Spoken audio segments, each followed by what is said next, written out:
Hit the music. Yeah, when it makes me. Do you ever look out into the vast sea of the universe? And challenge even your own imagination? You don't think we're alone, do you?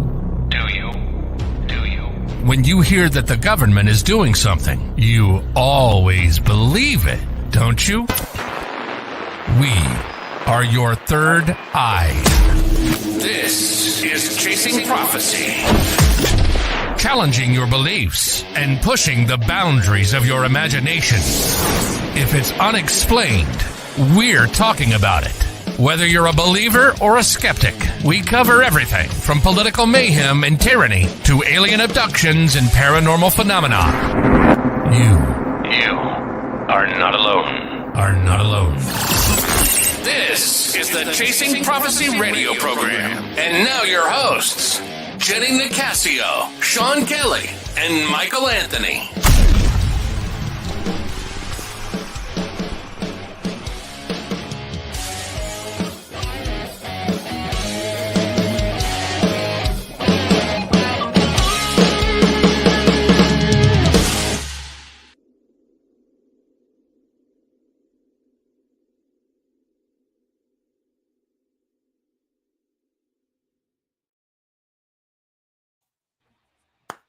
And we're live. Good evening, everybody.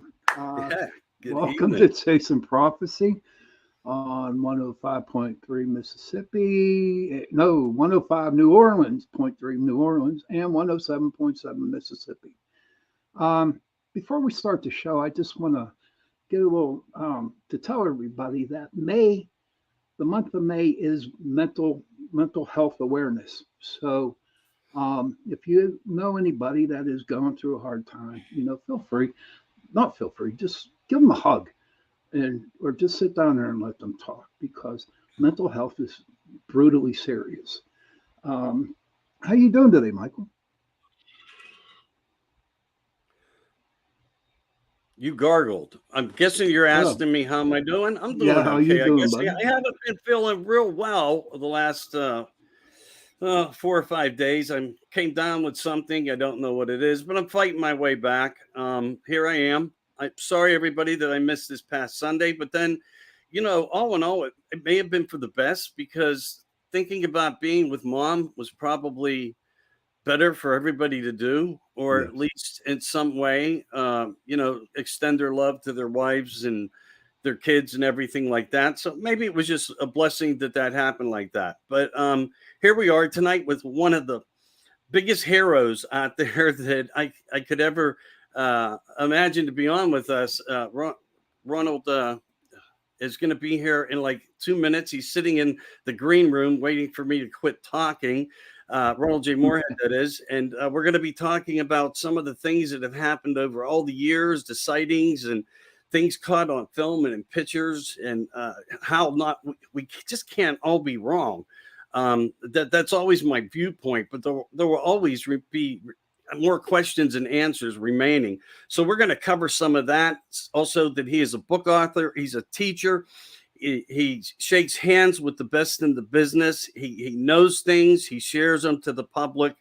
And you've got to, extend all your love out. So remember, this is, get a hold of all your friends, get them listening to us here tonight with Ronald J Moorehead. He's going to be here in the next couple minutes. Sean, why don't you take it from that? I don't want to be raining on anybody's parade, but I can't wait. This is going to be fun. Lots of fun. Okay. But without further ado, our guest, Ron Moorehead. Oops. Hey, Ron. Good afternoon, gentlemen. How are you tonight? I are fine, thank you very much. Good to see you guys are upright and everything going good. Yeah, we're pretty chipper right now. I know for me, I'm totally excited that you are on the show. Michael has told me a lot about you, and I was watching some of your YouTube channels and reading little quotes and stuff like that. And you know what? I just, the more I looked at your work, the more I got really excited for you being on the show tonight. Thank you. But for me, I was a paranormal investigator. I had the paranormal group, Pittsburgh Paranormal Society, and I was doing it. I did it for over 30 years. Okay, but I had my group for 17. But now I retired from it, and so and I talked with Mike and a bunch of other of my friends. It's like I would love to do a Bigfoot investigation. I would like to go do a dogman investigation. Something different than hunting ghosts. Now, don't get me wrong. Okay, I enjoy it, and every now and then I'll go out and do something if people ask me to come along. But as I don't know, I've been hosting this show for over 4 years now, and we've had people on aliens, UFOs, Bigfoot, cryptids, and I don't know. It just sparked my energy to go back out there and do it. Hopefully, we Good. have a nice summer coming on, and then maybe I can go out there in the woods because I'm from Pennsylvania, okay, and it is like ranked in the top 10th with all kinds with Bigfoot, cryptids, and stuff like that. So maybe I can get out there and maybe pick one up. There you are. Yeah. Well, good. Yeah, you got to get out and keep moving around, or someone will throw dirt on you. I think you're dead. What kind, or a rock thrown at me? What got you into the Bigfoot? Well, in 1971, I was involved with a group of hunters in the Sierra Nevada mountains of California. And a couple of guys came out who actually started the camp in 1958. It's about 8 miles into the wilderness, way back in the mountains, 8,400 feet in elevation. And they came out and said something's up there that we don't know what it is, but it's making some noises that bears don't make. And anyway, they came out and told the other hunters, which there was actually five of us, six of us involved at the time, and said there's some kind of monster up there. We don't know, but they all went back up, and I didn't go because I wasn't hunting at that time. And so anyway, they went up, and sure enough, one of the guys got scared off because it sounds pretty aggressive that they were hearing, very aggressive. And he just left a note and said, "I'm out of here." And he couldn't leave that night because you can't get out in the nighttime. Just you get lost up there in the mountains. And pretty treacherous area, really. But pristine once you get there. Very beautiful. Mm-hmm. So anyway, he came out and he said, "There's Johnson Brothers were telling the truth. There's some kind of monster up there, a giant or something. Huge footprints they'd leaving and making these rowdy noises." And so the wise were because the guys that came out today, they was come out. I'm gonna go back up there and check them out and see if they're okay because they didn't know if they'd been eaten or they didn't know what they were dealing with. They weren't looking for Bigfoot. No one was. And I was friends with them all, and so he invited me to go with him, and that's how I got involved. I got up there, and the guys were okay. They were just packing to get out. So that's how I got involved in 1971. I seen huge tracks. I heard the sounds they'd recorded because they went all the way back up there with tape recorders. They started recording them. It wasn't the winter of '72 when snow keeps you out at that elevation in the Sierra Nevadas. And when Warren Johnson, the leader of our group, he sent a letter off to Ivan Sanderson. Ivan Sanderson, cryptozoologist, he sent the letter. He sent the letter to Peter Byrne, who was on the West Coast, and both those guys thought it was somebody pulling their leg. But Peter sent it to a man named Alan Berry down in California, who came down to interview us, and he did, and he got captivated by what we recorded. He said, "Well, I got to go up there. Would you take me up?" So we took him in summer of '72, and as soon as we could get in. And he started experiencing the same thing, but he was up there trying to find who could be pulling this off, who's pulling whose leg, because this doesn't happen to people. And that's what Ivan Sanderson and Peter Byrne thought too. And I didn't know this till later on when I read the correspondence between them, when they thought it was all just a big hoax. But anyway, he got involved that way. He actually started recording them and had the sounds analyzed, and he got Dr. Curlin at the University of Wyoming, got him to look them over and tell him one way or the other, is there anything going on here?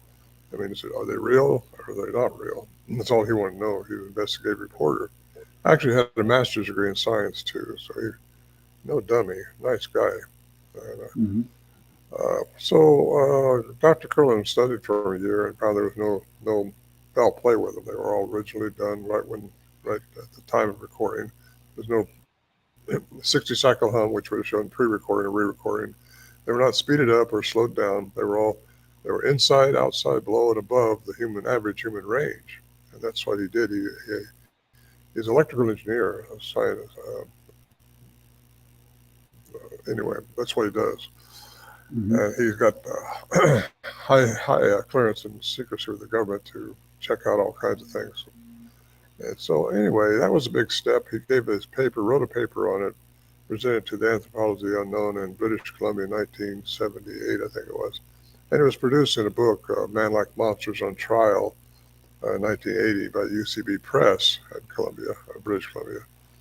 So that's all that happened. Even though he gave his talk up there to all these academians, they still couldn't get their head around out of their fixed paradigm of thinking this has to be an ape in the woods that we just haven't discovered yet, if it exists at all. However, it wasn't until I think it's 2008 when a cryptolinguist trained by the Navy to listen to sounds and see if the sounds was a code or if it was in a language, and if it was a language, transcribe it and try to figure it out if there's anything going on with it. Well, he heard it by accident, heard our sounds by accident on bfro.org it is, and he made a trip all the way up from Missouri, where he was teaching school, teaching languages there, just to interview us, and we let him go ahead and take the sounds and study them himself, and he said these things are speaking a language. He came back after he looked over and listened to them and did his analysis, and by the human definition of language, and that's very, very, very unique, and that changes the whole picture, because according to Dr. Lieberman at Brown University, only humans have the vocal mechanism for language, and we captured the sounds, all of us did, and with our tape recorders. But I got to say, without Al Berry, I wouldn't be talking to you with this evening. It just right. he pushed him forward because he was wanting to find out what could be doing this and how it could be happening.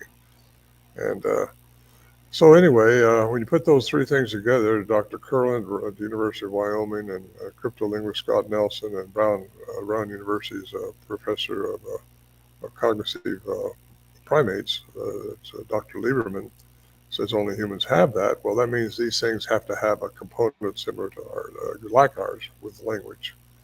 So that means whatever made them, whatever it was, gave them that.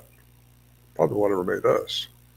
And I'm totally in on aliens being here. They've been here for eons and eons, and I've researched this now for 50 years, and I think I've got some of the dots together, and I'd love to talk to you guys about it.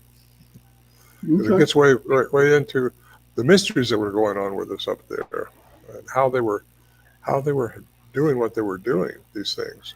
They come around our camp at night, and Al Berry, being a master's in science, he says, whatever you do, stay with science. Don't talk about these screwy things going on up here, the lights and the different sounds we couldn't identify and things like that. He says, people laugh you in the funny farm. So anyway, we didn't for a long time, but more and more I talk to people, the more and more I'm out there at these conferences and things, the more and more I hear about people having those same experiences that we were having. So I looked into the science a bit over 10 years ago now, when I started getting into quantum physics, and that's what brought me to where I am today with my thinking, as far as the rules that apply throughout the universe, from the atom to the cosmos, according to Dr. Stephen Christopher Blair at West Texas A&M, from back quantum physics.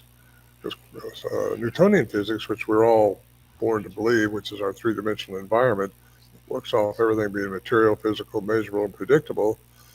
And that's just not the way everything is. Everything is on quantum science, and that's only a little over 100 years old. And Dr. Max Planck got the Nobel Prize in 1918 for quantum mechanics, where you get Newtonian physics. It's been around since Isaac Newton, 1687, I think it was. So you put all those things together, and we got some good mystery going on here.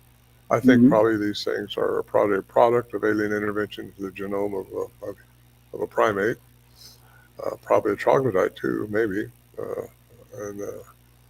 Anyway, they've made them what they wanted to make them. They've experimented. I think aliens are experimenting with different species on this planet for a long, long time.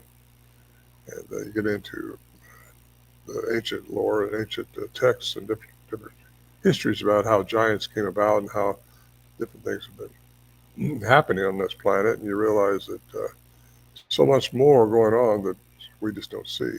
And you wonder when you're out in the woods if something's around you or not. Well, there's probably a lot of things around you don't see. We only see within certain frequencies. According to science, according to quantum science, everything is energy, frequency, and vibration. So when you get off into, if everything's frequency, everything including us, we are frequency. This table is frequency. Everything behind you is frequency. So get into that. If everything is energy, frequency, and vibration, well then, it takes it to another level too, really small level, but it goes all the way through the cosmos. Yeah. Is it almost in your opinion then with frequency holographic is a possibility? Yes, they say it is. Because nothing's real until you think about it, or until you see it. You have to make the reality in order for it to become a physical component. That's hard for people to get their head around, though, Michael. It is. So I try to lead people into this gradually, like I'm doing now, because otherwise, if you don't get some science behind it, people just say there's another guy talking. But I am another guy talking, but I've got science backing everything I'm saying up, I hope. And I hope it makes sense. And that's what I try to do. So far, I think it does, and I'm following you very well. So thank you for how you're going about it for the audience sake and whatnot. But again, when you say in ways that this goes back to almost the beginning of possibility, others participating in the development of many different species on this earth, we may be looking at the Anunnaki or maybe somebody else. I know when it goes to the Dead Sea Scrolls and things like that, it kind of labels certain narratives of issues of things that were going on, certain things in the writing that show proofs. But at the same time, we can't take anything off the table here because, again, we still have all the questions with no answers to. So we got to keep our mind available, in my perception, keep our minds available to any components that put these pieces of the puzzles together. And I think I'm still myself a little bit lost because it's like things happen by accident, not by a physical occurrence. That we catch them off guard and they're there and there's a sighting. And even when you go into ancient texts, I think it was Gilgamesh, it was written, I could be mistaken here, that Gilgamesh had a best friend that lived, they called him a hairy man that lived on the outside of the woods who he had relations with. So, there's things out there. And then Leif Erikson, who described seeing when he came to what was not then of the Americas, but is now the Americas, where he had also encountered this species. So we have ancient times confirming a lot of things, including UFOs. And they've always been here. You're absolutely right. They've always been here. They're depicted in everything, on every notebook board across the world, if you only open your eyes to visualize it. Yeah, a parachute only works when it opens. So we have to have our minds open. If you get all the way back into the cuneiform text, which that's where you get the Anunnaki and Sumerian culture back then, and you find out that just about all written languages came from the cuneiform texts, and they just evolved up through that. A lot of them did. There's several languages that just right from the cuneiform text, but you got to get into that and see how it's all been altered and changed over times and periods. Go way back into, like you say, the Anunnaki. Well, could they have been the fallen ones from heaven? The Bible talks about the ones that disobeyed God and started interfering with man. Well, that's what the Anunnaki did. They were giants too. They were big, and they crossbred with indigenous people, and there's where you get the Inky, and some of those other half-breeds, or I shouldn't say half-breeds. Hybrids. And I think the other one's Enlil, the brothers who created the first division of divide. There you go. It's fun. It's really fun to look back into this stuff, and to just we just got to get our heads out of the sand. Some people just won't turn on to this at all. And I understand they certainly have a choice. We all have choices, but I think it's very important that we know who we are, where we came from, and what we're here for. And I think I got some suggestions for that. We're here for experiences, and Right. that's what we are. I totally believe in reincarnation, multiple embodiments, so that you can fill out your karma. Because you can't learn everything in one lifetime, and if you do, then you don't have to come back. But you learn things like the masters taught, through love and compassion, and try to build your own frequency higher, so that your energy will transpose into something better. According to Einstein and according to physicists, energy can't die. Right. So energy can't die, and we are energy. So there's two parts to our embodiment. I think we have our physical embodiment, which dies. We also have the etherical body, which is energy. It's our energy body, our spirit, our soul. That continues on. If it can continue on, where does it go? Even physicists can't say that. It goes somewhere, but it just changes form. It can't die. So if we change form, where do you go to? What do you do? What do you do? Well, the more you can respond to things in this lifetime with positive nature, the higher you're going to be, the better you're going to be. You won't get sick anymore. I believe that 100%. Yeah, but you got to do that through responding to experiences, because we all have our experiences, and we just got to watch that we don't become a victim. Because you learn something. I tell my grandkids this: you either win or you learn something. No such thing as losing. So when you learn something, that makes you better if you can correct it. No, Agreed. that makes perfect sense. Sean, would you like to ask the question or read anything off the chalkboard? Someone, Facebook user, says electromagnetic field, Russell, whoever he was talking to, Russell. But no, what I want to get back real quick is the tape recorder. When you put that on, that was an analog tape recorder, correct? Those are cassettes. Yeah. Okay. So That's all we had then. it wasn't digital, right? No. So there was no way at all that you could manipulate that sound that you were getting. Here, why don't we have a listen to that sound? Yeah, can we do that? In 1974, he ventured high into the Sierras, and for the first time in history, he recorded the actual sound of his voice.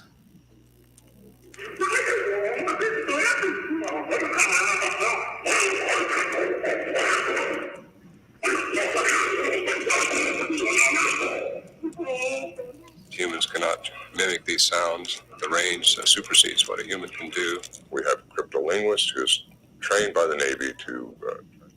Just a little short clip there to remind everybody of what this phenomena was all about. And when you were, recording this and you're hearing it, how long was it going on? Oh, depends on the night. Depends on what we did. If we could jump out there and start shining flashlights, they'd leave. And it would go on after we got inside the shelters when it usually started. And sometimes it's going for an hour, maybe 2 hours before they got bored or we started snoring. So, yeah, it could go on for a while. We've got hours of recordings between all of us. I mean, plus a lot of it's redundant. That's fascinating. Do you think they were talking about you in your part? Well, that's what we didn't know. We didn't know if they were arguing about what kind of salt and pepper we had to put on us, if they ate us, or if they were going to carry us away in their sleeping bag. And we just didn't know. And you don't know. We're all heavily armed. I mean, I got to tell you, we didn't go up there without guns. And we was ready to shoot our way out if they'd have tore through that shelter. So we never had to shoot at them, and they never came after us. So really, I think we just developed a trust kind of relationship there. We didn't know what they were still, and you still don't know, but there's something big. They left huge tracks around there, and no other signs of anybody manipulating anything. And plus, if you go to that area like David Paulides did in 2018 to do a filming, he says it's ludicrous. It is ludicrous for someone to try to find their way up there, figure you'd find if they knew where it was. and then do something like that without leaving any signs other than allowing us to tape record them and leaving their footprints. So Right. it's quite an imposing trip. And I know we took pack mules and horses in there when we went up there with his filmer. And, Were the horses and mules going crazy when that talking no, was they going were on? not. Everybody thinks they should have, but they were not. They would when a bear would come around. There's a lot of bear up there too. So the bear come around, they'd paw and scratch and raise cane. But these things come around, it's like they were frozen. They were just still looking towards where the sound was coming from. And that was everybody asked that question. That's a very good question too. Thank you. To the Facebook user, Sean, have you ever heard anything like those sounds? I have not. Not at all. Not at all. We I'm learned. looking forward to it. I'm looking forward to doing it. Well, a lot of people told me they've heard sounds. They call it the samurai chatter because I got some samurai cries on there. It sounds like a samurai cry. I guess Matt Moneymaker from BFRO.net.org, he coined that in 1995, I think, when he first heard it. That's when he started the BFRO, and that's the Bigfoot Field Research Organization. Right. And anyway, he's responsible for coining that sound, the samurai chatter. And that night, it was in 1974, 3 years after we'd already encountered them, and we were outside the shelter when they started interacting with my friend Bill and I.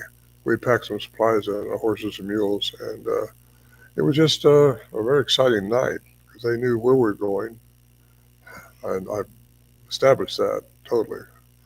They knew us when we were packing up down at the bottom, packing our horses and mules by the horse trailer before we got on the trail. About a couple hundred yards up the trail, our horses and mules got spooked, and of course we thought that could be a bear, that could be a deer, that could be anything. We didn't think a lot of it. Until I got about a mile up the trail, and then I seen this huge track perpendicular to the trail. And I got off a horse and looked at it. I was the lead horse. I was looking for any other tracks that might be going up that way because there is a trail about partially up that way, and that's what we were on at the time. And nobody else had been on the trail. This was except for some deer prints. And so anyway, that gives you a pretty good feeling they're around when you see that. So later that afternoon, when we got into camp, we heard the wood knocks and the yupping and the whooping sounds and rhythmic pounding on rocks and things. That's when we found out if you just be still and don't shine lights out at them or nothing like that, because it's just getting dark. But we found if you just keep doing what you're doing and they don't think they got your attention, they'll come in closer. And sure enough, they came in closer. That's the night I got to see one, and Bill did too. And they just are very fast and very stealthy. Anyway, there was 3 of them in the camp, we believe. We were recording a small voice, an adolescent, we think, and then a female voice, we think, coming down on her. And then the male voice who did the samurai cries up behind me, that's when I seen him going through the trees very fast, very smooth, and inhuman-like. I mean, just really, really unique. So anyway, I've been studying this thing now for a long time, and it's where it's taken me is to figuring out what they're all about and why they interacted with us the way they did. And so I got my theories on that, and been pretty much around the world. Would you like to share a theory? Would you like Which to one? tell our people and us a theory that you want to share, maybe? Well, yeah. Which one? You mean about who we are and why we're here, or how they do what they do? The theory that. Okay, here's one theory, and I'm writing another book right now. I have this out of that, so I don't give too much away. But people have told me over the years they saw them disappear. And if you've seen that 401 that hunted with David Pilates, he interviewed me, and then after that, there was a woman he interviewed that showed this pixelization. They call it the predator effect, and that's what people said they saw over the years. I've heard when I first heard them, I kind of wrote them off because I don't write them off, but I just kind of set it up on the shelf because you don't know what to do with that. But I don't write anybody off that tells me stuff unless they're high on crack or something. Right. listen to them very carefully. Uh, so, can anything disappear? Well, that's my first goal because why didn't we see them more often? I mean, we were dealing with them for a few years up there, and we had them very close to our shelter, but we never could really see them. We just got glimpses of them here and there. And I've wondered sometimes to hear about people saying they cloak. Well, how does anything cloak? Can anything cloak? Yes. According to Dr. Paul Dirac, UK, he actually retired over here at the Florida, and he got the Nobel Prize in 1933 for antimatter. Antimatter is a direct exchange from matter to energy, energy to matter. Now, when you go right back into physics, which we talked about a while ago, we are all energy. If these things have learned how to manipulate their matter into the right frequency, they could change it into energy only. Then they would disappear, and you might see them a cloaking effect or something like that. And that way their track waves would stop too. I heard a lot of people say the track waves disappeared, stopped.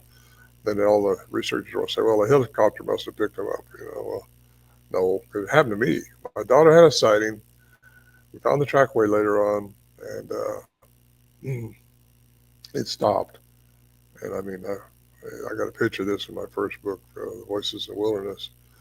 And I looked around because I wasn't no dummy, and I looked around. I could have jumped up on a tree, could have jumped to a rock, a plant. Where'd it go? Couldn't find a trace of it anywhere. This is what I've heard so many times before. They just stopped, and they do that through cloaking, but they do that with their frequency, their energy, and everything is energy, frequency, and vibration. So if they can create the frequency needed to create the vibration needed to change their matter into energy and back and forth, that's a quality that we haven't learned how to do yet. If we We'll can get do Yeah. it. What's really fascinating, and I'm in total agreement on part of the theory of this.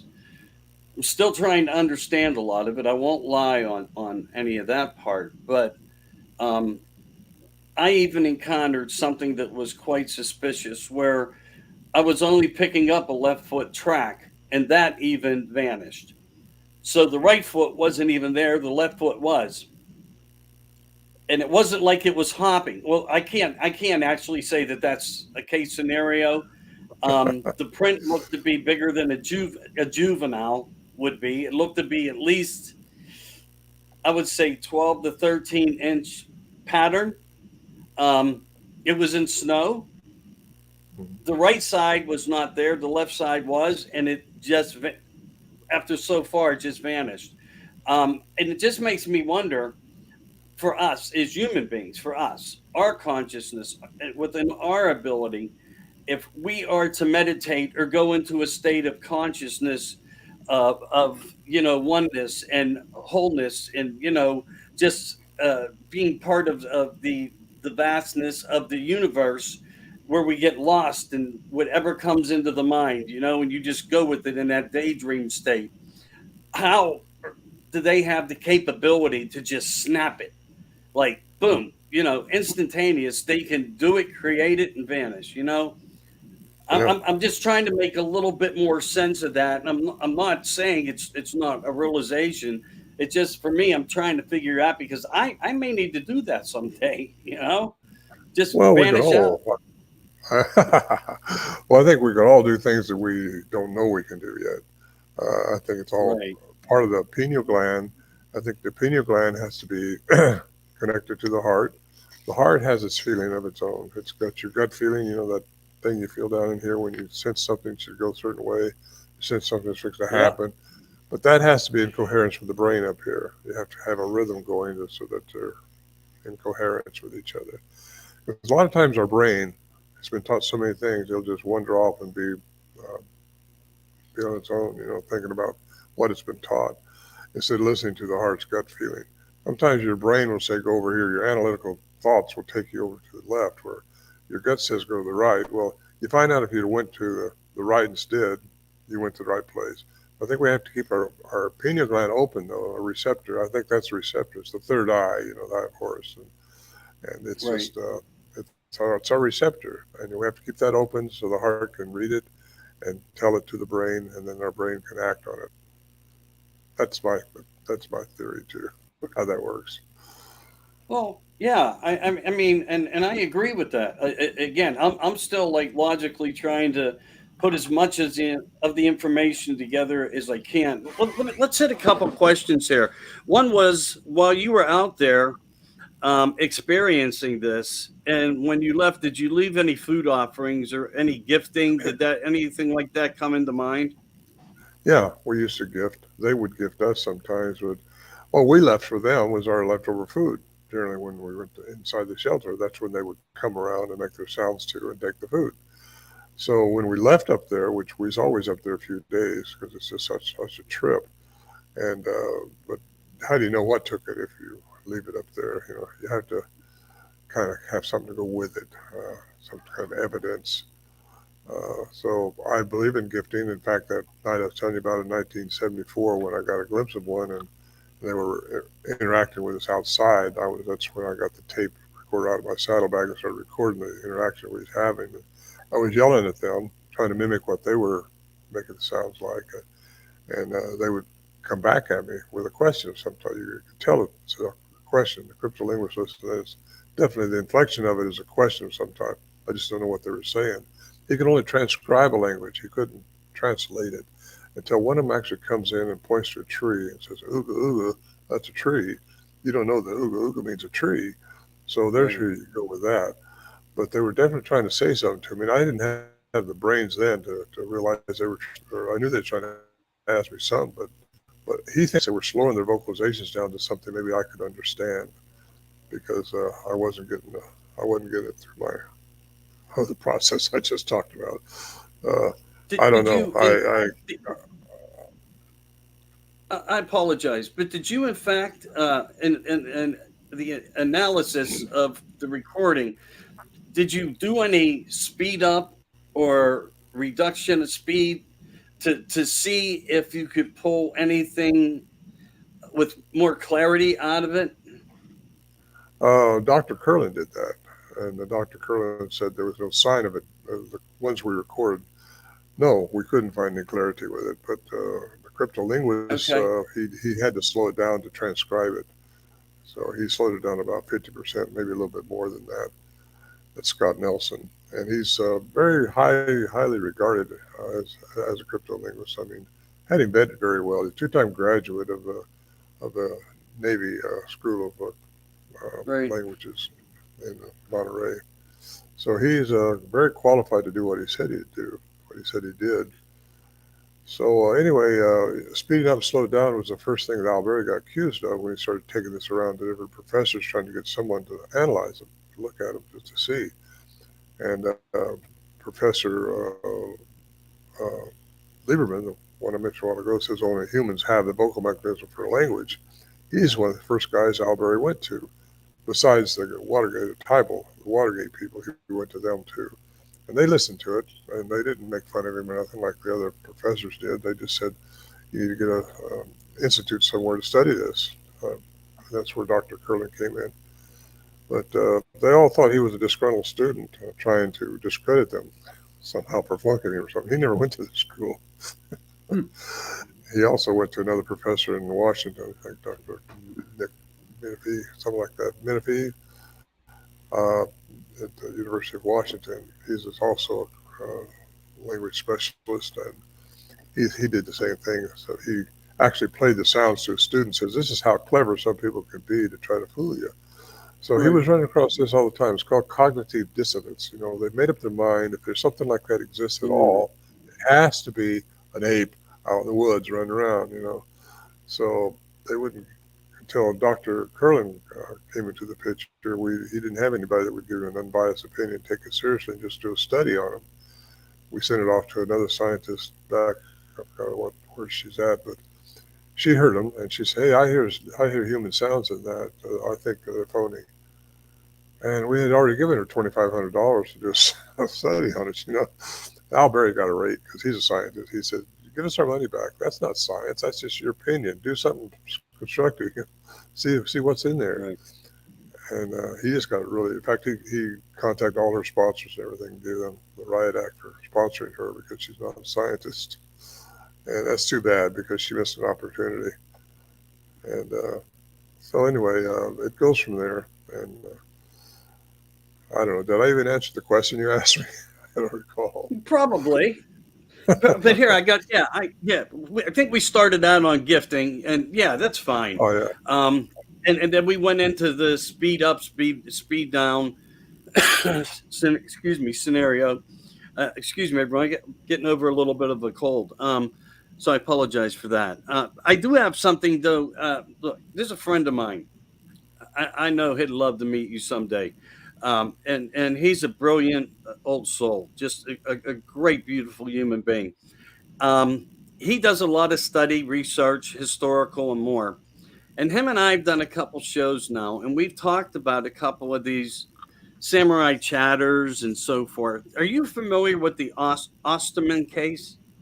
Absolutely. I was up there. Okay. Now, so then you're aware of that. There was reports of his encounter, abduction encounter, that they were making this same typical type of noise or chatter. Yeah. So you have that, and then I think you told me that we also have a case now that somewhat has some validation to it in Ohio. Yeah. Okay. Yeah. I thought it was plagiarized from our sounds because it sounded just like what we had. And I found the sound graph for it, and I looked through all the things we'd given out, and it didn't match any of them. So they did have something like that up there. Yeah. Okay. And, Well, thank you for validating that. So anyway, Russell Easterbrooks was the young man I was speaking about, but I wanted to make sure that I got his comment out to you. He's a really huge fan of yours, and he writes for a Bigfoot magazine and so forth. He comes with great integrity. He really does. Let me just see if there's any other questions here, because a lot of people missed on the daytime broadcast that you and I did. I think we're covering everything because that has been brought up and asked as far as that. So you said you would like to talk a little bit more, and it's always great to know another side of a man. And I think you presented yourself that way when you and I were, one on one conversating a couple weeks ago. And I'd like to hear a little bit more about your thoughts of the UFOs and possible involvement as far as Bigfoot or orbs. You made mention earlier that you would like to go in the direction of possibly, I think, ufology. And if you would, I'd like to give you the platform and let you take the lead on that. okay. Okay. Yeah, I believe UFOs have been here, and they've been coming here for eons and eons and eons before we were ever even here, human Homo sapiens. And I think they've messed with the genome, experimenting. And if you get into the Anunnaki, which I didn't take this from them, but I just got this from somewhere. But you get into the cuneiform texts and talk about the giants and that stuff like that. But they are called the powerful ones, the sky people, the shiny ones, all that. Well, that's the same thing as the Bible talks about when you get into the book of Enoch or the book of Genesis, actually. You go a little bit further, the book of Enoch, and it talks quite a bit about the giants that fell out of God's, well, they didn't want them to do that, but they interfered with humans. And they inbred with them, creating the Nephilim, which were the giants of old, renowned, and that's where you get some of these giants that you read about nowadays. They were hybrids from the Nephilim. I mean, from the, I believe, the Anunnaki. I agree with you. They were, that's where they came from. So, I have a weird thought. Not to interrupt you, I apologize, but when we hear about some of these, not always abductions, but where people describe not being taken, but reached by a beam of a light and then have certain dots or marks on their body afterwards. And we hear some of these chilling stories coming from countries now that the military's been getting involved. And I think Chile was one of the places that had something like that, where they had like 85 people that were being attacked by a UFO with a blue ray of light that would leave puncture wounds on their skin. So it makes me wonder, and I think David may have touched on some of this in his work. that they are still possibly trying to modify us somehow, using us as a testing platform for whatever, because maybe the future is going to change so radically that uh, Homo sapien is going to have to do the same with it to keep current, to keep possible life. Who knows? But we do hear things like this. We had Travis Walton on. How long ago was that? Oh Lord, about 3 months ago, maybe Yeah, something maybe like three that. months ago. We talked about his encounter and stuff, and nothing really came out that way. I wish it would have. I wish we could have got a little bit more in depth. I was the third wheel in that program. Otherwise, I would have been really dictating some questions out, because in my encounter, just observing one, and I think I mentioned to you that I had an encounter where I was playing with a light. I still till today, and went to the doctors repeatedly. They keep telling me, you ain't got nothing but dry eye. Just go buy these really good drops and you'll be fine. It's never changed my eyesight. Never changed Huh. my eyesight. And I'm not saying they did anything to hurt me, but this was the side that I first saw the light from. And I don't, to me in my head, it's just there could be a connection there to where even though the light was so soft, but maybe they were observing me just for information, Yeah. and maybe they have that technology to do it. But who are they? Are they here acting on behalf of possibly who once was here, the Anunnaki, or a civilization like that? And now these are their worker bees doing all the work for them, and a limited possibility of who they are, of what's up there, is probably in a very small percentage. But I would say there's some very validated truths to scenarios, because I know I encountered it. But I'm just wondering in my head if they're still doing the same type of experiments, or are they just doing DNA samples and for some reason banking them? I think they're hybridizing us, and I think a Yes. lot of people now are hybrids. People that you wouldn't know as a hybrid. Maybe they don't even know they're a hybrid, but they were abducted. Their mother was anyway, and anyway, I think that's probably happened. And there's not just one species of alien. There's hundreds of them, probably more than that. But there's probably been several of them visit this Earth.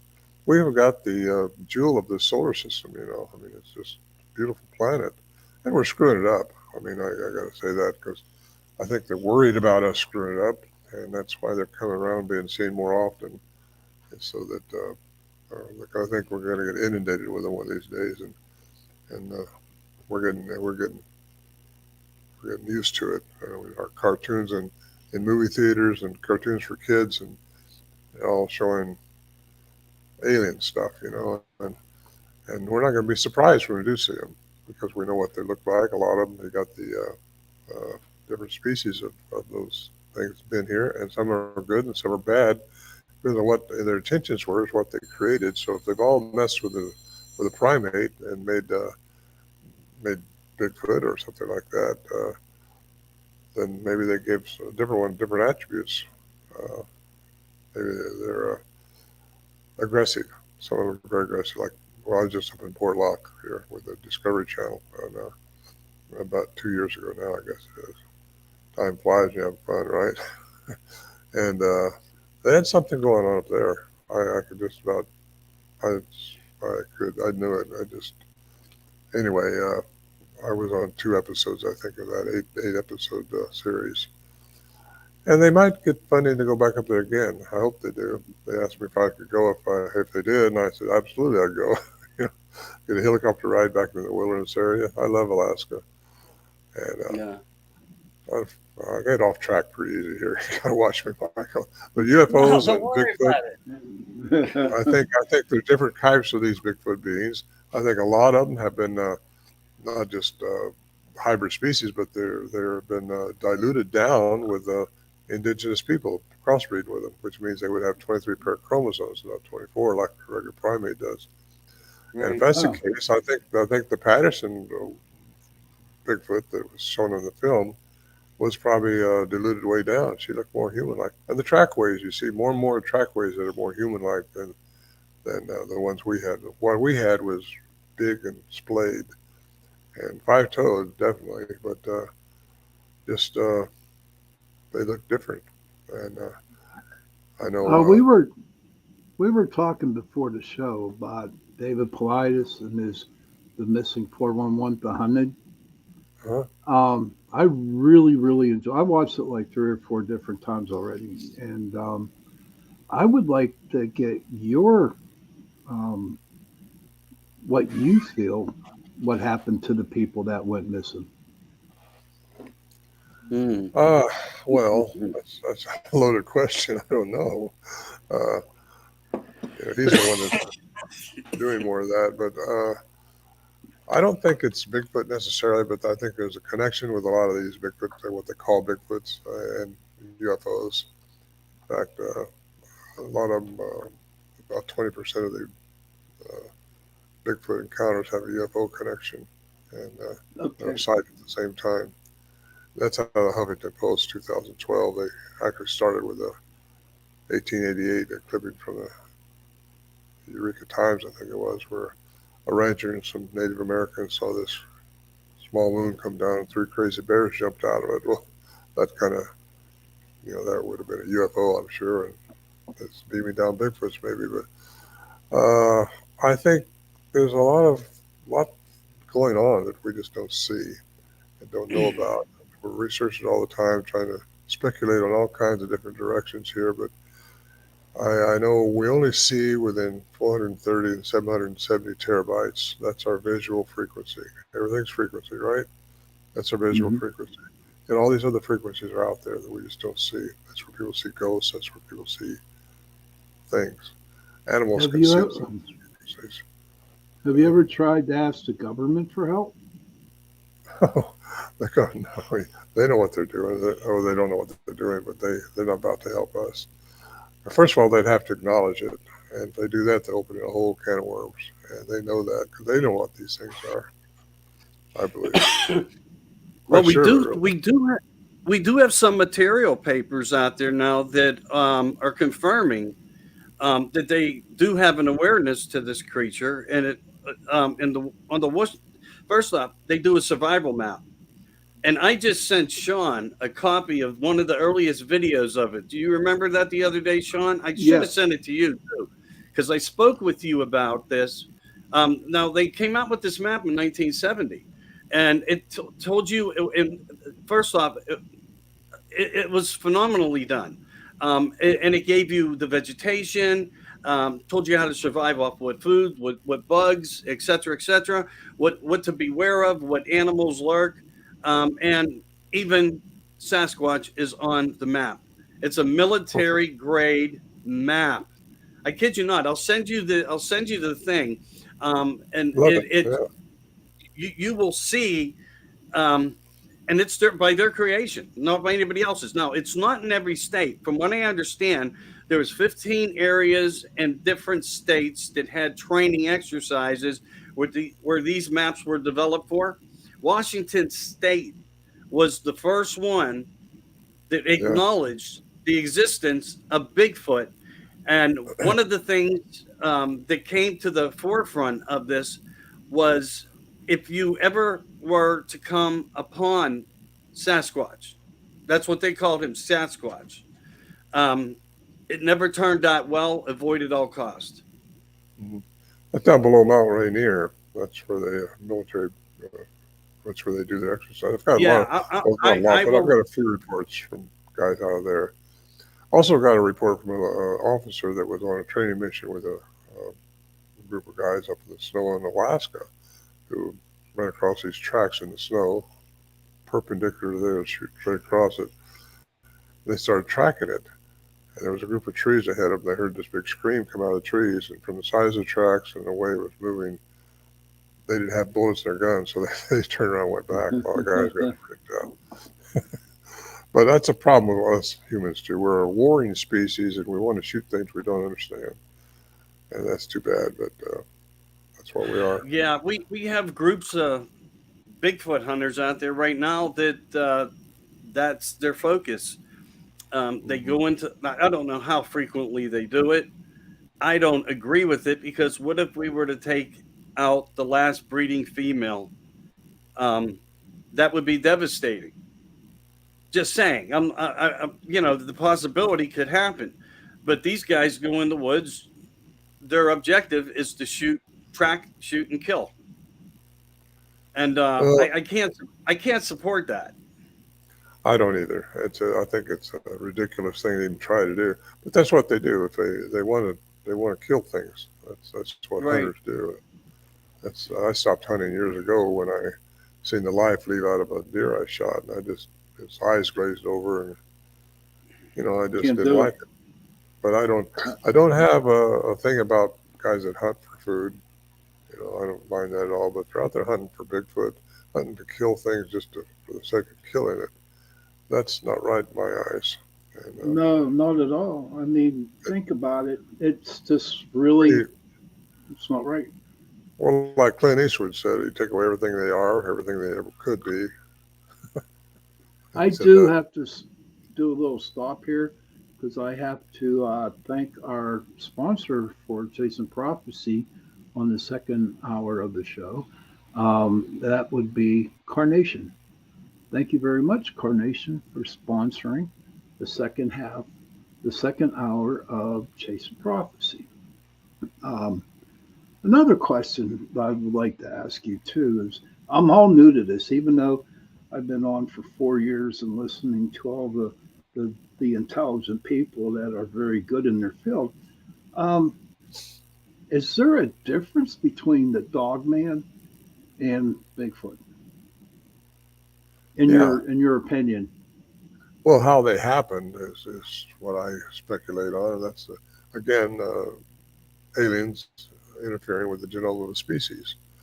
And if you know about the Skinwalker Ranch, the dog that was there, and uh, I had something similar to that happen. I didn't see it, but my granddaughter witnessed it. And if these things are able to change their energy or their matter into energy, like the law says they can do, uh, they could that's how they skinwalk. That's how they change into another form. Uh, I I don't really know because I just know that the laws exist in quantum physics that allows for that the exchange, direct exchange. That was established too by in 2012 by CERN in Switzerland when the Hadron Collider you know made matter and hit turned into energy. So Right. it just it's a fact. So people that say they saw one disappear, I don't throw them under the bus. If they saw a trackway stop, I don't throw them under the bus either. Had that happen to me twice actually. Once when my daughter saw one, another time up at our camp. This was in the snow, so that's hard. Like you said, Michael, your trackway disappears, only left track. That's a bit of a it's energy. Everything is energy. You get into orbs, all that stuff. Like in 2016, when wife and I saw this tube of light go floating by our tent. That was depicted in David Pilates' for Missing Point when the hunted. And what do you do with that? I'm sitting there with a pea shooter I say pea shooter, 38 with a birdshot in it just to scare bear away if they come in after food or something. That light goes floating by us. Well, it wasn't streaking by like a bolt of lightning. It just comes floating by. Well, what do you do with that? You're 8 miles in the wilderness. You can't leave. And we just watched it till it went away and gone down in the canyon. It's definitely a form of intelligence. And I've seen other orbs too. We had other orbs up there that I didn't see that the Johnson brothers said they were following around above their head, following them. Mm-hmm. So it's a form of energy. And I've been up at Joe Hauser's place in Montana Vortex, and you can actually look out in the dark and shine your flashlight and take a picture, and there might be an orb in it. Well, that's because your camera's lens will pick up more than your eye will. Like I say, your eye only sees within a certain frequency. A camera lens will see better than that. A lot of animals' eyes will see better than that, better than ours do. And our olfactory sense, we got to understand our human limitations when we're out there. Our olfactory sense is, a bear's olfactory sense is 20 times better than ours. I've sat on a rock watching a sow and two cubs walk towards me, and I was, I was downwind from them, not upwind, and they kept getting closer and closer. One of the cubs come over, he got probably 20 feet away from me before he ever smelled me. Never did see me though. I was as still as I could be. He stood up like this and smelled like that, shot back towards his mother, and they took off all three of them in the opposite direction. But olfactory sense is a big deal. So we're limited there. We're limited with our sound. We can only hear within certain frequencies. And you Mm-hmm. get ultrasound or infrasound, those things, we don't hear them, but they exist. So we Right. just need to understand where we are as a human and that's important to know that when you go out in the woods looking for Bigfoot, or you don't look for them. You find a spot where you think it's maybe a hot spot and just sit there and be still. You can't be the aggressor of these things. They're either going to tune into your frequency and work with you, or they like you, or they don't like your demeanor, whatever it is. And no, I know what I was going to tell you a while ago, Michael. Is these gifting. I forgot to finish that story. That night I saw one when when they started pounding their rocks and whooping, and I vocalized back and forth with one. It's on my Mm-hmm. second CD, by the way, that I produced. And the next morning we found where they had been in camp before we got there. And I know that from a track I saw right outside the door. Bill, my buddy, he dropped the lens cover off his rifle, and it fell inside a track, which we didn't know at the time. Next morning, when I looked outside the doorway, there's the track with the lens cover tilted up on it, Mm-hmm. and that means the track made before. Looked up on the roof of the shelter, which we just re-roofed with heavy duty plastic earlier that year, and we cover it with alder brush. We chop it off over the spring and covered it with alder brush. But that was all dried up except for the fresh one that was there. I don't know where it had been twisted off over the spring and laid up on our. That was a gift, and just showing that they're there, and they. Oh, that was a heavy duty night. It was fun. Anyway, I got off the subject again. No, you're good. Well, any, Where you're right, you're on topic. I mean, yeah, this you is are this is really what we do. Talk about anything. anything and everything. Well, let me ask you this. I think it was on your last Wednesday show when Michael, when you had Russell and your other friend. Ernie DeVos. Yeah, and wasn't Ernie talking about where when he engaged in the Bigfoot? Now, please tell me if I'm wrong, Sure, I but it will. but it didn't seem like um, they didn't want to hurt each other. Do you know what I mean? Like the Yeah, yeah. He had this enormous gut feeling when the realization between the eye contact occurred. There was some hand gestures being done and so forth, which Ernie kind of took it as a form of language that he was trying to, focus on to understand. And that was part of his encounter because he just happened to be at the right place at the right time, wasn't sure what he was hearing, just thought there was deers on the other side, and it turned out to be, a Bigfoot encounter. And they got to look at each other and see each other, and the Bigfoot even approached him to the point where he could see the blue of his eyes. So he had blue colored eyes, and he could see the palms because he, like, hey, how'd you see me? Kind of thing. It was like some kind of thing there. But his words will be better than mine trying to fill in those blanks. But yeah, so communication. Um, I guess there's also some narratives written out there by people who claim that there is a sign language by Bigfoot as well. I don't know all of the background in it, but Marion Fabian out of Pennsylvania, uh, Pennsylvania Bigfoot Association, sent me some stuff the other day to read on it, and because I got sick, I felt ill. I just didn't have time yet. Was to point me in some of the right directions. Now, I don't know if this came from Indian tribes or wherever, but she was trying to give me as much information as she could, and I haven't gotten to it yet. But reflecting to Ernie, Ernie felt that he was being communicated directly to him. They wanted to know, they didn't want to harm him, and Ernie was, not going to be stupid enough to try to harm him.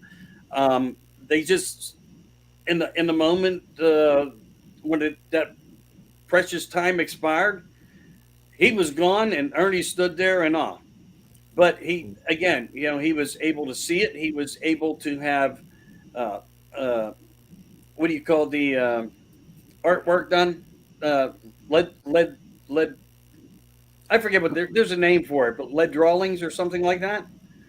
So there has been something made up to as far as the features and the looks. And the biggest thing that sticks out for me was he said he could see the palm, but he couldn't see no lifeline in it. I think that was one of his uh, comments that he made. Pretty sure. Interesting. Yeah. Bill Rigby says from the natives, they did Hey, use Bill, sign how are you, language. brother? They did use sign language. Now, Ron, Well, again, I appreciate everybody's input there. I got to read up on that and try to yeah, figure out how we came to that conclusion when we still have so many other questions unanswered. I just don't, I'm not saying anybody's wrong here. I take it all in. It's just I gotta make peace with how that happened and through the information. We could all be Um, right. Yeah, that's true. so Ron, Bill's a great guy too. Bill, do you have any other questions? we'll wait for Bill to ask a question. Ron, so in your 50 years in this field, okay, how do you feel that Bigfoot look at us? Do you How do I did, think they look at us? yeah, like the little situation with Ernie? Do you think Well, they're here to hurt I us? think they think that we're smarter than we're not smarter than them.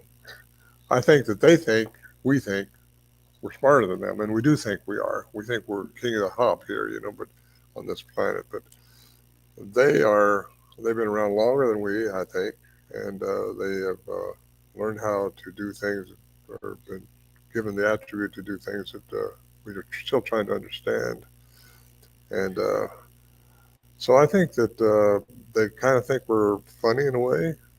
We're stupid, and we are. We don't get it. They get it. They play with us. They toy with you.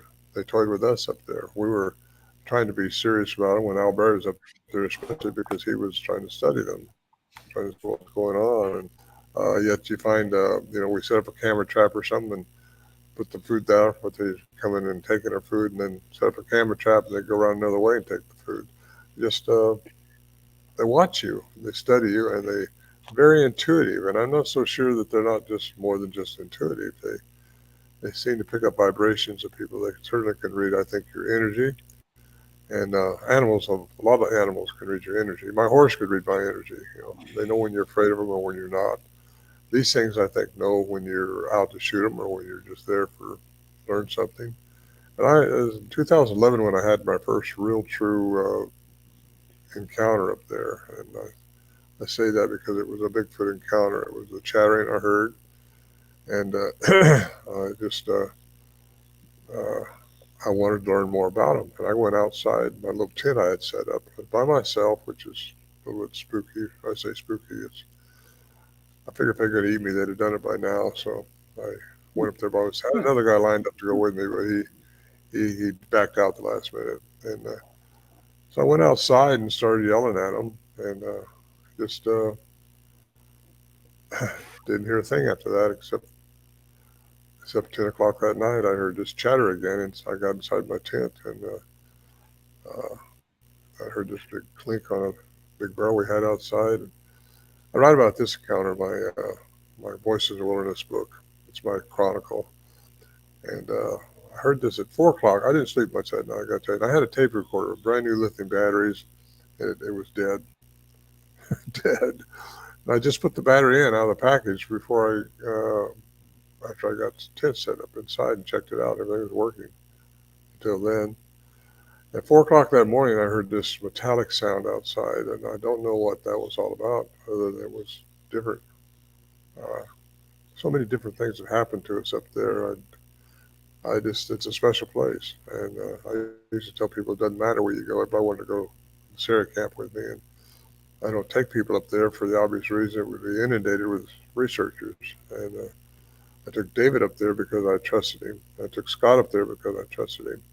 I took Joe Hauser up there. He did a flora fauna study for a scientist up there. He was a wildlife biologist one time, and I trust him. These are people that I've known for years and years, and you just don't want to give that side away. Of course, I don't know how it's changed since all the fires, because that whole area was on fire. I was able to fly over in a little airplane and look it over, and acres, many acres right around where our camp is, didn't look like it was burned up. The trees were still there, so it may have underburned. I don't know, but it's just I don't know. I don't know when I'll go up again. If I go, maybe this year, I don't know, but we'll see. Let me know when we're going. You're talking about the Albert Osmond. I want to go a little bit further on that.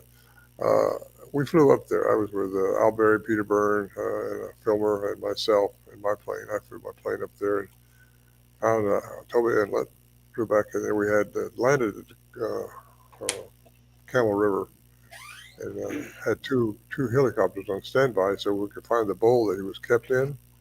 We was going to let the helicopter drop us in there, and then we was going to stay a few days, see if we could find some artifacts, something to establish his story better, because as we flew around there, and I looked for it all day long, looked for the bowl that he said he was captured. I couldn't find it anywhere.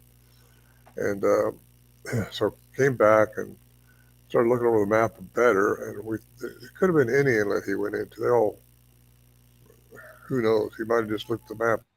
When John Green interviewed him in 52 or 4, something like that, that was 30 years after he had been there. I think he just looked at a map and said that's where I was. And but he said an Indian rode him up there, and that didn't make sense because of the distance where he had to go.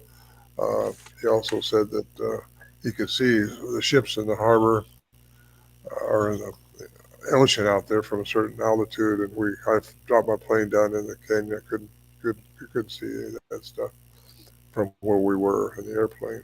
I actually landed on a riverbed up there and got out and looked around, but it was.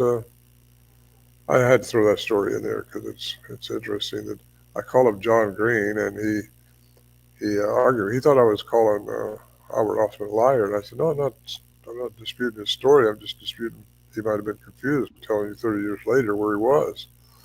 And anyway, he got a little pissed at me for that, thinking, because we were questioning the story. But what do? You're either a researcher or not a researcher, you know.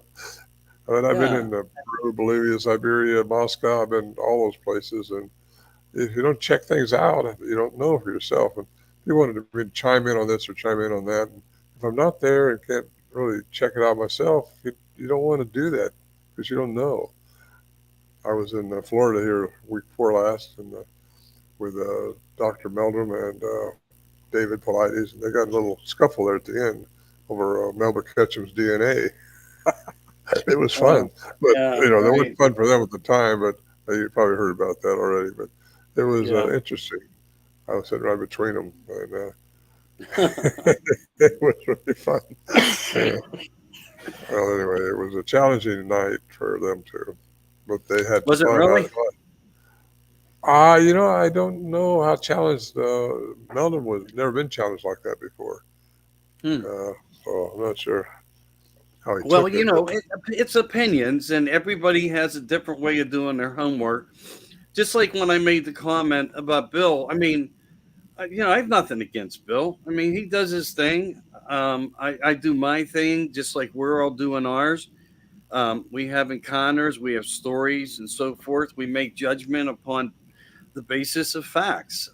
It's just like the same as a court should be, by the preponderance of the evidence. And we use the best that we have to come to a conclusion. But sometimes people just have a broader outlook or an indifference of how they can come to a conclusion. And, sometimes it's not always good. But, I reached out to Melba and offered her some support and so forth, and we had a moment and whatnot. What makes me feel terribly bad for her right now is something that came across from her voice, that there are people out there sending her death threats now. Oh, Why? Why, Mike? Because of her opinion, because of her homework, because of what she's doing, I and mean, she should have.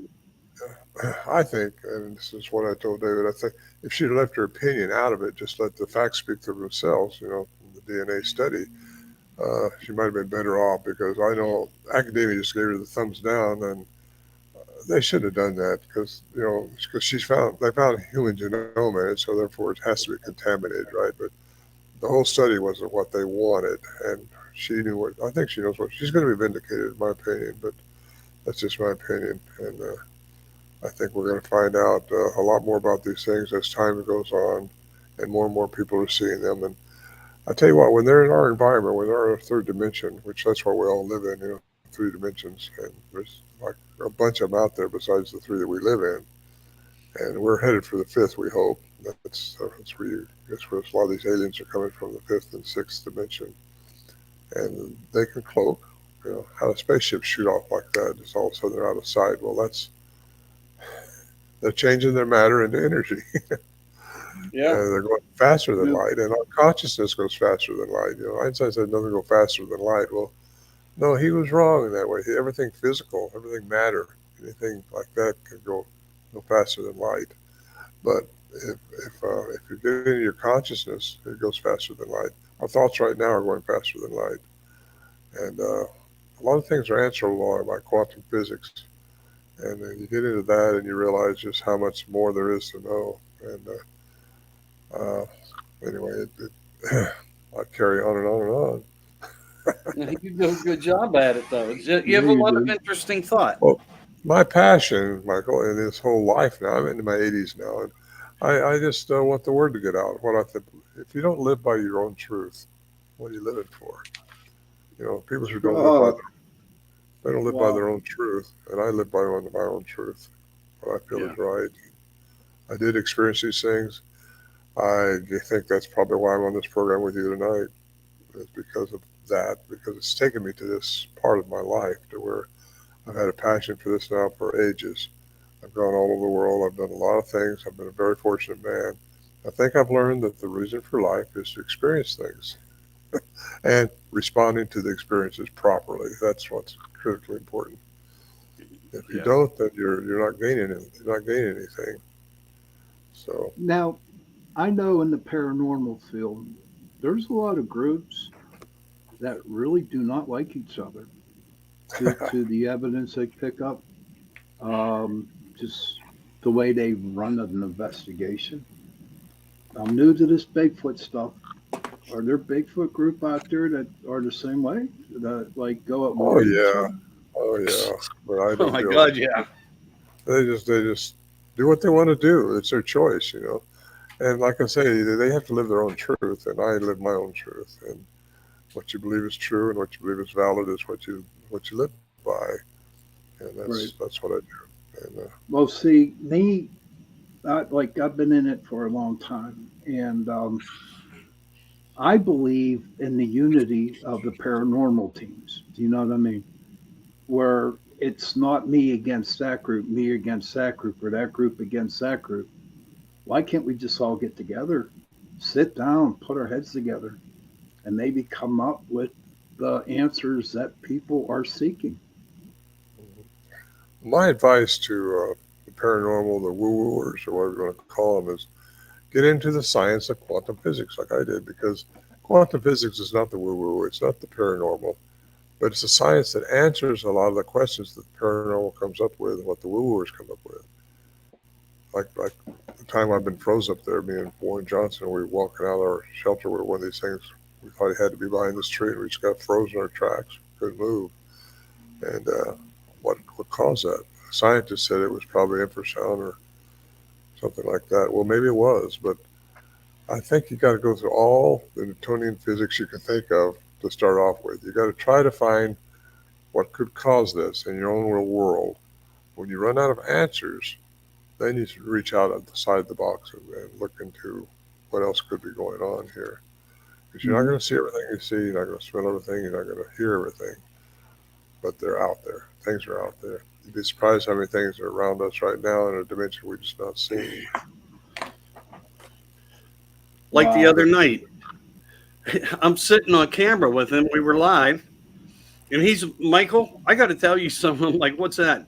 He says something just walked behind you. Yeah. And I'm like, yeah, well, that's my life. They're here. They live with me. And he saw a shadow figure go walking by right here. Did you guys go back to that part and see if something happened there? No, because like I told you, and I wasn't being rude to you. With all No, respect, I know that. when I said Sean, it doesn't even matter to me. I see them all the time, and I don't know why, but that's part of my fascination about That's cool.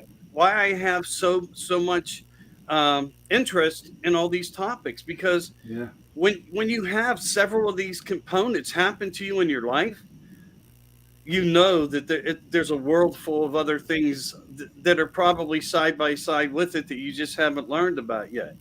And that's why it intrigues me to listen to the lectures and read the books Yes. of the earliest books. And I like to go to the past and then work my way up, because then I see how the validations and what other book authors do, where they got their information, how they progressed with it, how they came to their theories, how they made sense of it, and then I make sense of what they did, And I like analyzing stuff like that.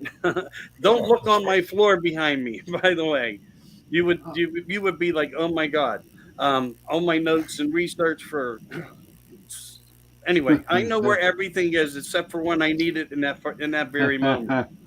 Bill Rigby says, that is my stand on the research, is to share our findings to come to the results we are looking for. Yeah. Yeah. Well, Bill Share got an your experience, so yeah, I understand why he's doing this. He's one of the people that had eyewitnessed the Sasquatch, and ever since he's been on a mission to support the Bigfoot research field and hold conferences and different things. He's doing a lot of good in Pittsburgh. He really is. Are we all pros? No, I'm good. No, he's not froze. He's getting ready to read for commercials on the next day. I already know what he's doing. Oh, okay. He's I'm looking at tabulating. the weather. Yeah. No, he's just taking care of some things that we're going to go into for the third hour. We actually have been extended an hour because of such a large capacity of people have been viewing us. So they offered us a third hour of a continuation. So normally we have a guest on for 90 minutes to 2 hours, and the last hour it's just him and I, and we critique whatever we're gonna like just analyze or talk now, to fill in that void, because radio does not want to have a void. Right. Okay. Well, Yeah. So somebody's going to say something then, huh? Oh, yeah. Somebody's back. yeah, every now and then he'll go MIA just in case anything needs to be announced. That's all. But it's no Yeah. big deal. Checking my messages and all that stuff. Hey, Ernie's in. I don't know which Ernie it is. I'd like to thank some of these guys for coming in tonight too, Bill, and always for sharing out the program and format for us. We really appreciate it. He has Agents of the Unexplained, part of his paranormal research group that he does on Facebook and YouTube, etc. I was listening to Billy Carson last night, and they're putting together through Forbidden a outreach program to a lot of the unknowns who are out now doing podcasts and so forth. And I think that's a really, really generous thing for somebody to do. The same as what you do, coming on here, being so gracious.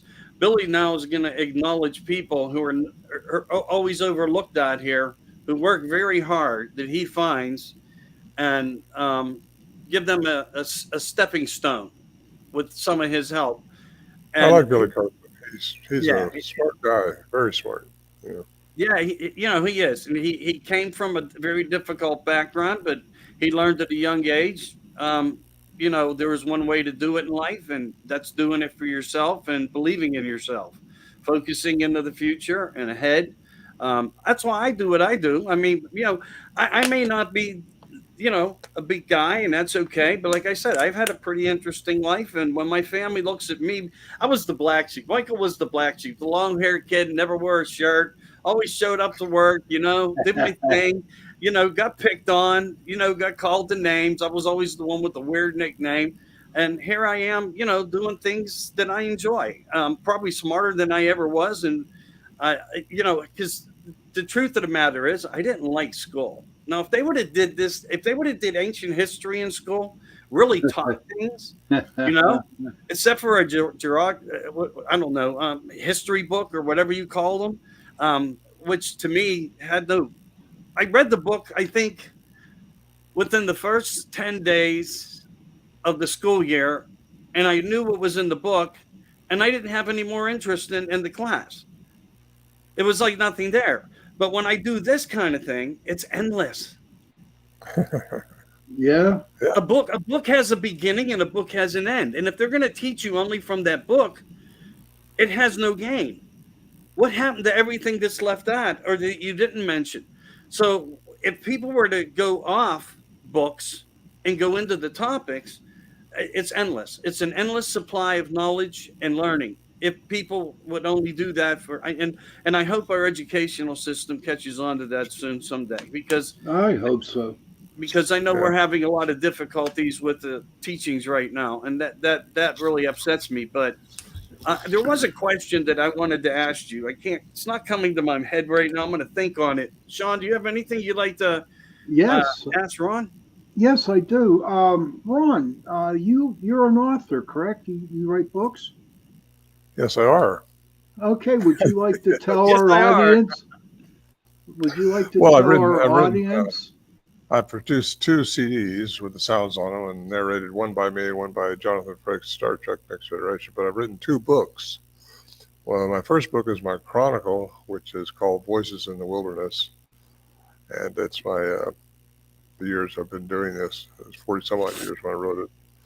And it's got sounds, a link in there. So when I get to the context of the sound I'm talking about, you can hear the sound if you go to the link. And my second book is what we've been talking about just a lot tonight. That's Quantum Bigfoot, the Quantum Bigfoot. And it gets into the ideas that I got behind how they do the things they do, and it gets into the mysteries and how quantum science will answer a lot of the paranormal, a lot of the woo-woo questions that are out there. Because I used to be called a woo-wooer, but I figured was a compliment in a way, but another way it's not, because quantum science is a known science worldwide, and it just will answer a lot of the paranormal stuff. Right. How to ghosts appear, how does things disappear, how does anything happen? It takes classical and quantum sciences together to have clear perception. That's Edgar Mitchell's statement. So I think I would encourage anybody out there who's investigating this subject to realize that you have to realize what's there, because we live with what we can see, feel, and touch. But realize there's things out there that's out there that we can't see, feel, or touch. You might feel it, but anyway, you're not going to necessarily see it. The Quantum Bigfoot, they're all on my website, ronmoorehead.com. Spelled with 1 O, by the way, Morehead. And that's where you order everything. The CDs are available as downloads, and I sell quite a few of those. People download the sounds, and the narrative goes with it. And also the books are downloadable, even though you can get a hard copy, paperback. They're sent through Amazon. And, so, excuse me, real quick. So your website is Ron Moorehead, .com. RO.com. Okay. RONMOREHE, no space, just Ron Moorehead, no space. Okay, I just posted his website. So if you're interested in getting some of his books, feel free and go get them. Well, I'll be speaking at the North Carolina this weekend in Marion, just out of Asheville. So anybody up that way ought to come out. It's a Bigfoot festival there, and I'll be speaking Friday evening. Uh, so that'll be fun. And I go to Washington after that, and then I go into Texas. Is that a one-day event or a weekend event? The one in Marion, it's a weekend event. I'll just be speaking one evening, though, Friday evening. There's no speakers on Saturday. It's just a big festival, unlike most of them, because most of them are held on Saturday and Sunday, and like the one just did out of Florida. So it's a lot of fun. I like being at those things. I really don't care about traveling to them so much because that's not so fun at all nowadays with the airports where they are. Years ago, I had my own airplane. I used to fly to these things on my own dime, and that was a good way to do it. I could take off right from where I lived and and fly right to where I wanted to go. So I don't mind being at the places. I just sometimes don't like going to them. I want to be there. I don't want to go there. I want to be there. I don't want to go. Well, it's like a reunion with all your old buddies. Well, yeah, there's not a lot of us. You're right, Sean. There's not a lot of us doing this, and I do see a lot of these people off and on. And I'll see more of them before the year's out. I know. I would Bob. love. I'm sorry. I would love to be a fly on the wall, listening to audience. Well, you can do that if you want to travel. Yeah, I do. It does start your car. It's that easy. Yeah. Yeah. Well, thanks for that. It's informative. Even for me, it's informative because it's fun being able to talk to people like this out there, and it's fun to answer their questions and things like that. I love it.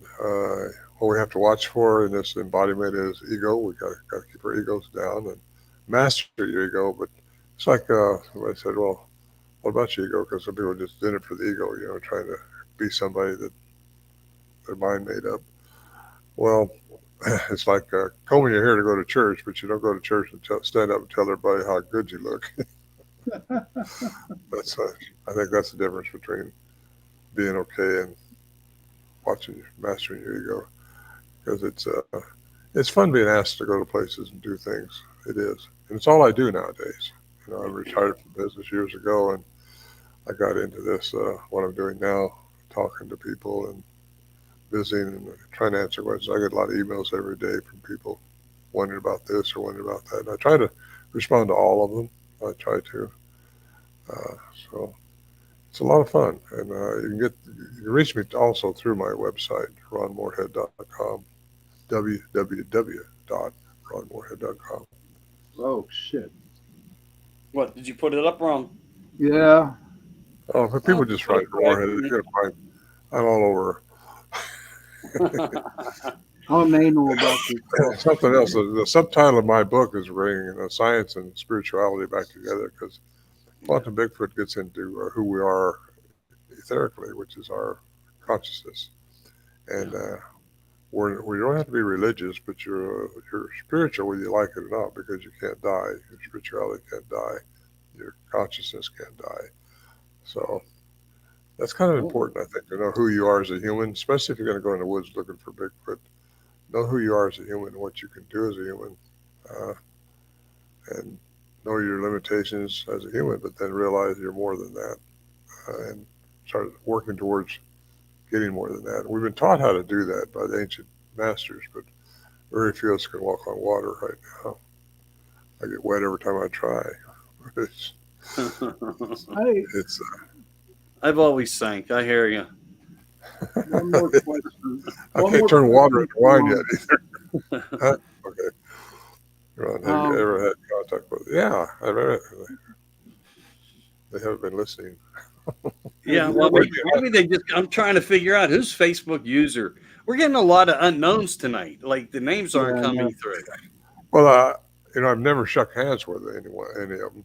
I mean, Bigfoots, but I've got glimpses of them, and they've been around our camp. We verified through science the findings that we've got, the sounds that we've got, the recordings we've made, and it's just that's the closest I've been, and I've never done anything else except travel the world looking for more.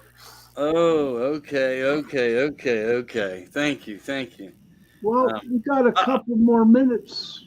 yeah, but Uh, before he goes, I want to I want to ask you because I know you have an interest in ufology. Do you watch the skies much? Uh, Just no, not unless it's enjoy an nice night. evening, have a fire outside, and just look up and observe. I haven't been doing that in a while. I mean, it's fun. Enjoy it. Don't get me wrong. Just that I go to bed. Yeah, I do too. But I mean, Go to bed you with the know, chickens. here's yeah, I get where you're coming from.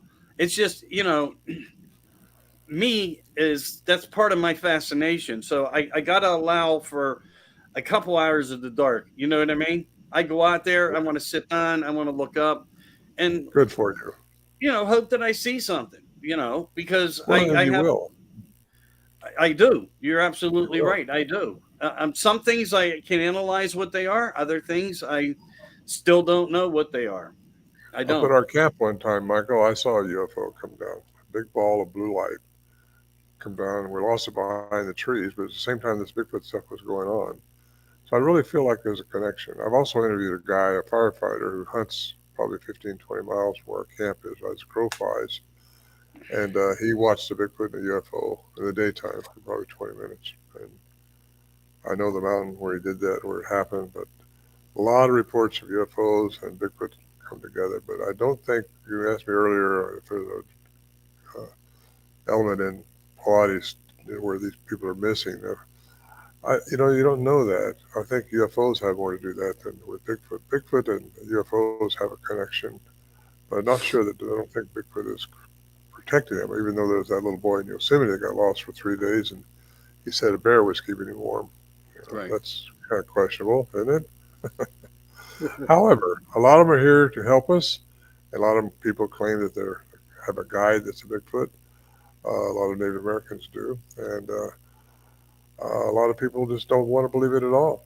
And I know people very close to me that just can't get their head around something out there that they can't see, and they can't understand quantum physics at all. And it's not that hard. You never understand it. You have to conceive it. It's like when I was a little boy, I used to wonder how far it was to the end of the universe. Well, classical science can't tell you that. Nobody can tell you that. You have to conceive that it's got no end. How does your three-dimensional head get around that? What you think of has an end. Right. Cosmos has no end. That's hard to comprehend. But you have to conceive it. It's like a lot of things in quantum physics. You have to just believe the science and the mathematics that's gone behind it when they establish things. And anyway, I just trust a lot of that, and I trust that that's the answer to what the enigmas were we associated with these Bigfoot creatures at Sierra Nevada mountains. So well, I, go I, ahead, bro. I apologize, Sean. All right, I was going to ask you something quick. When we look at this whole realm of everything involved, it has been said that there's a treaty that was agreed upon by a president and a race of aliens in exchange for technology that they could abduct up to 86,000 people. Now, I don't know how that particular number came up, if it was yearly, etc. But they were supposed to keep names and records, and it seemed that the extraterrestrials weren't holding their end of the bargain. Have you ever heard anything about that? Because there is talk of that out there. And that would have been Eisenhower. He met Correct. them. Yeah, and so did Kennedy. I think he got into that a little bit. Yeah. Really? So yeah, I don't President Kennedy, Huh. and But Eisenhower's the one that started it all. He got the Majestic 12 going and all that stuff, and he Hmm. he had an encounter, or he met them, I guess. And, Roswell, we just found out through our government. Nice of them to tell us it wasn't a weather balloon. Isn't that great? We now know it's a UFO, and we can talk about it freely now. I didn't used to talk about that stuff. Now I've got it in my program. I talk about it as it presents itself into my program that I present. And they're out there. They've been out there for eons, and they're here now. They just cloaked out of our visual range, and that's what I believe, and that's what I've heard, and that's what I've listened to, and yeah, uh, there was four aliens, I think, in the original crash at Roswell. One of them survived, my understanding, and Yeah. lived till 53, I think it was. Yeah, they traded their, and we've back engineered a lot from their crashes they've had. There've been a lot of crashes, aliens. And Yeah. now we've got what we've got, technology we got. They're kind of afraid to come around us because we shoot at them all the time or bring them down. And we found a way to bring them down, I think. And so they don't want to really come down like that. They probably beam them down like Star Trek, I don't know. But they beam people up probably like Star Trek. I say that because I'm kind of a Trekkie fan too. I like Star Trek. I never got into Star Trek at all. Never. Never did? Nope. It was boring as hell. Nope. Well, I like the last, well, not the last one, but the number two with Jonathan Frakes and Picard. Hmm. They had a lot of good writers in their series, and a lot of good writers out there. Too bad they're on strike right now, 'cause that's going to throw a kink in a lot of stuff going on. The writer's strike. Yeah. Yeah. I was through that on one of the movies I did, and it had it was an oddness. I can't remember what exactly it was, but the Pittsburgh Penguin hockey team was supposed to be in the movie, and I don't remember if it was a walkout on the sports or what, but we had to bring the minor team in order to shoot the film, Sudden Death. That was Von Damme, Jean John Claude. Claude, John Claude Van Damme, yeah. Um, and what a prince he was, but nevertheless, nevertheless, I mean, he could be a good actor. Just I'm not going to get into it. He might come hunt me down. But Personalities clash. well, he was different type of man, and he was gaining steam, and um, he was becoming a world power in the movie industry. But I think in ways he let it get to his head and some other components that controlled him, and he made our lives hard. He really did. He made our lives hard on set. I mean, I was on that set, and I did locations. I did everything. I mean, setups, explosives. I did pyro, and just couldn't get him out of the trailer. Mm. You'd stand there all night to wait for him to come out to just finish a minute and a half shoot. And, I don't know. But anyway, so there was some type of strike. And you're right, it destroyed everything we were doing. We had to supplement this for that and go back and forth on everything. Just some of the things you got to do. It's not always easy living, like the song says. That's for sure. Yep. I keep looking at those guitars, right? I used to test guitars for Fender Company years Yeah. ago. Yeah. And Well, that's a homemade Dane. yeah, you told me about that earlier. Yeah, that's a homemade Dane.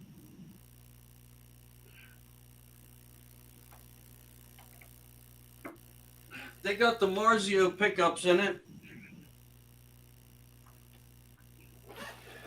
It's a molded neck. I don't know if you could see it. I keep moving Not over this way. really. Like I can see more of it over here. A little bit more, buddy. So you can't adjust the neck, I guess, huh? Oh yeah, you can adjust it. Yeah, there's a rod that goes down into here to what's like a lock nut Yeah. mechanism Okay. right That's through right. here. There you are.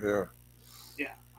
So you can Anyway, tighten it up. it screams metal. It really does. It screams metal. It's not like one of the old Gibsons or SGs where you can like, it has like a richer tone and you can play with it if you want to get a nice stone sound of the Stones or some Stevie Ray Vaughan, and then still do some, nice Led Zeppelin stuff like that. But no, this is it's gritty. But no, it's not a Nice. bad. It's old. It's old like me. You're not old. Well, No, you're but I not mean, gonna. I'm not young no more either. I'm not young no more. Well, none of us are. The alternative to not getting old isn't so good. So how If many you're addicted special spirit. things do you have hidden under your bed? Nothing. Me, I've been giving my stuff away. Oh, I geez. gave away my. I had Stevie Ray Vaughan. I gave it away. I've had. Let's see. I built my own special guitar when I was working for Fender. Put some humbucking pickups in it and all that. And it burned up my house fire. I had a house fire, burnt a lot of stuff up. I could burn everything up. Oh, wow. And it gives you a lot of empathy for those that have house fires. When you lose everything, you start looking for your toothbrush. You realize you don't have a toothbrush anymore. Yeah. All right, I have a question for the both of you. Okay, we'll get off ourselves. Here's the question. Who's the best guitarist out there? I mean, dead or alive. Who's the best? Guitarist? Or, the jammer, like freaking Stevie Ray Vaughan, and where they could play the guitar really, really good. Like, who's Jimi Hendrix? What style are you looking for? Like riffs, like heavy metal. I'm trying, yeah. Well, Michael could answer that better than me. I'm not so much into music like I used to be. So your question is, who's the best riff artist out there? Yeah. I've been listening to some very talented people on TikTok. I don't know who these guys are, including some children that will blow your socks off. So I'm just going to say right now, I can't give a conclusive answer. I've listened to some people. I don't even know who they are. They don't play under nobody's labels. They just are rock stars. They're born to do this. And, they have every bit of the talent of a Hendrix, of a Stevie Ray Vaughan, since you brought that up, Van Halen. Just to mention a few. So I can't even give you a logical answer. Okay. Me neither. I watch this stuff every day, and it's like, oh yeah, I better go cut my nails because I couldn't do that last night.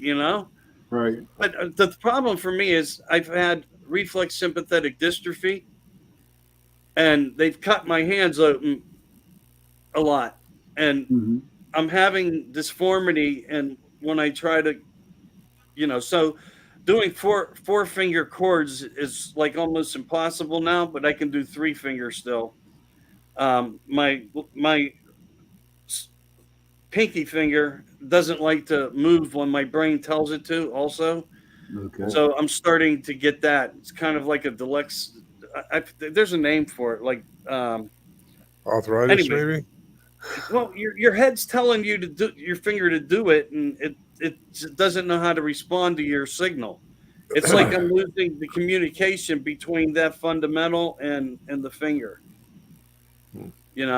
I mean, it's what happened. I got hurt really bad once, and they told me, well, it's carpal tunnel, and you got it in both hands. Then they told me, no, your neck was broke. And then they told me it was something else. Then they told me, yeah, your neck was broke. You should have had a halo on. And, we're just surprised that it's healing. Your spine's healing the way it is. And, but it didn't really. It never made me completely whole. But again, I can do things. I can work. I did everything that they told me I wouldn't be able to do. I just could.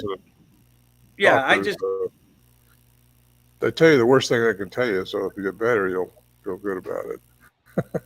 But you can do so many things. I don't trust doctors; they're just educated pill droppers sometimes.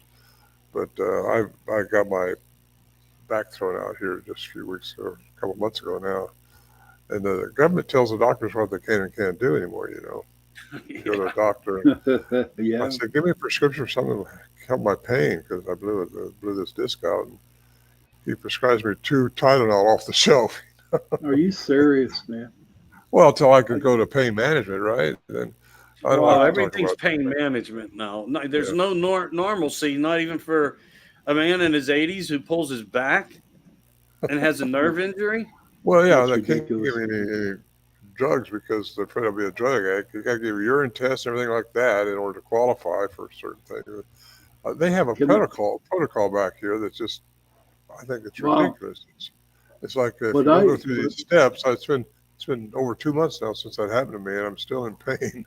But I can't talk about that because I don't like to talk about the dark side of things.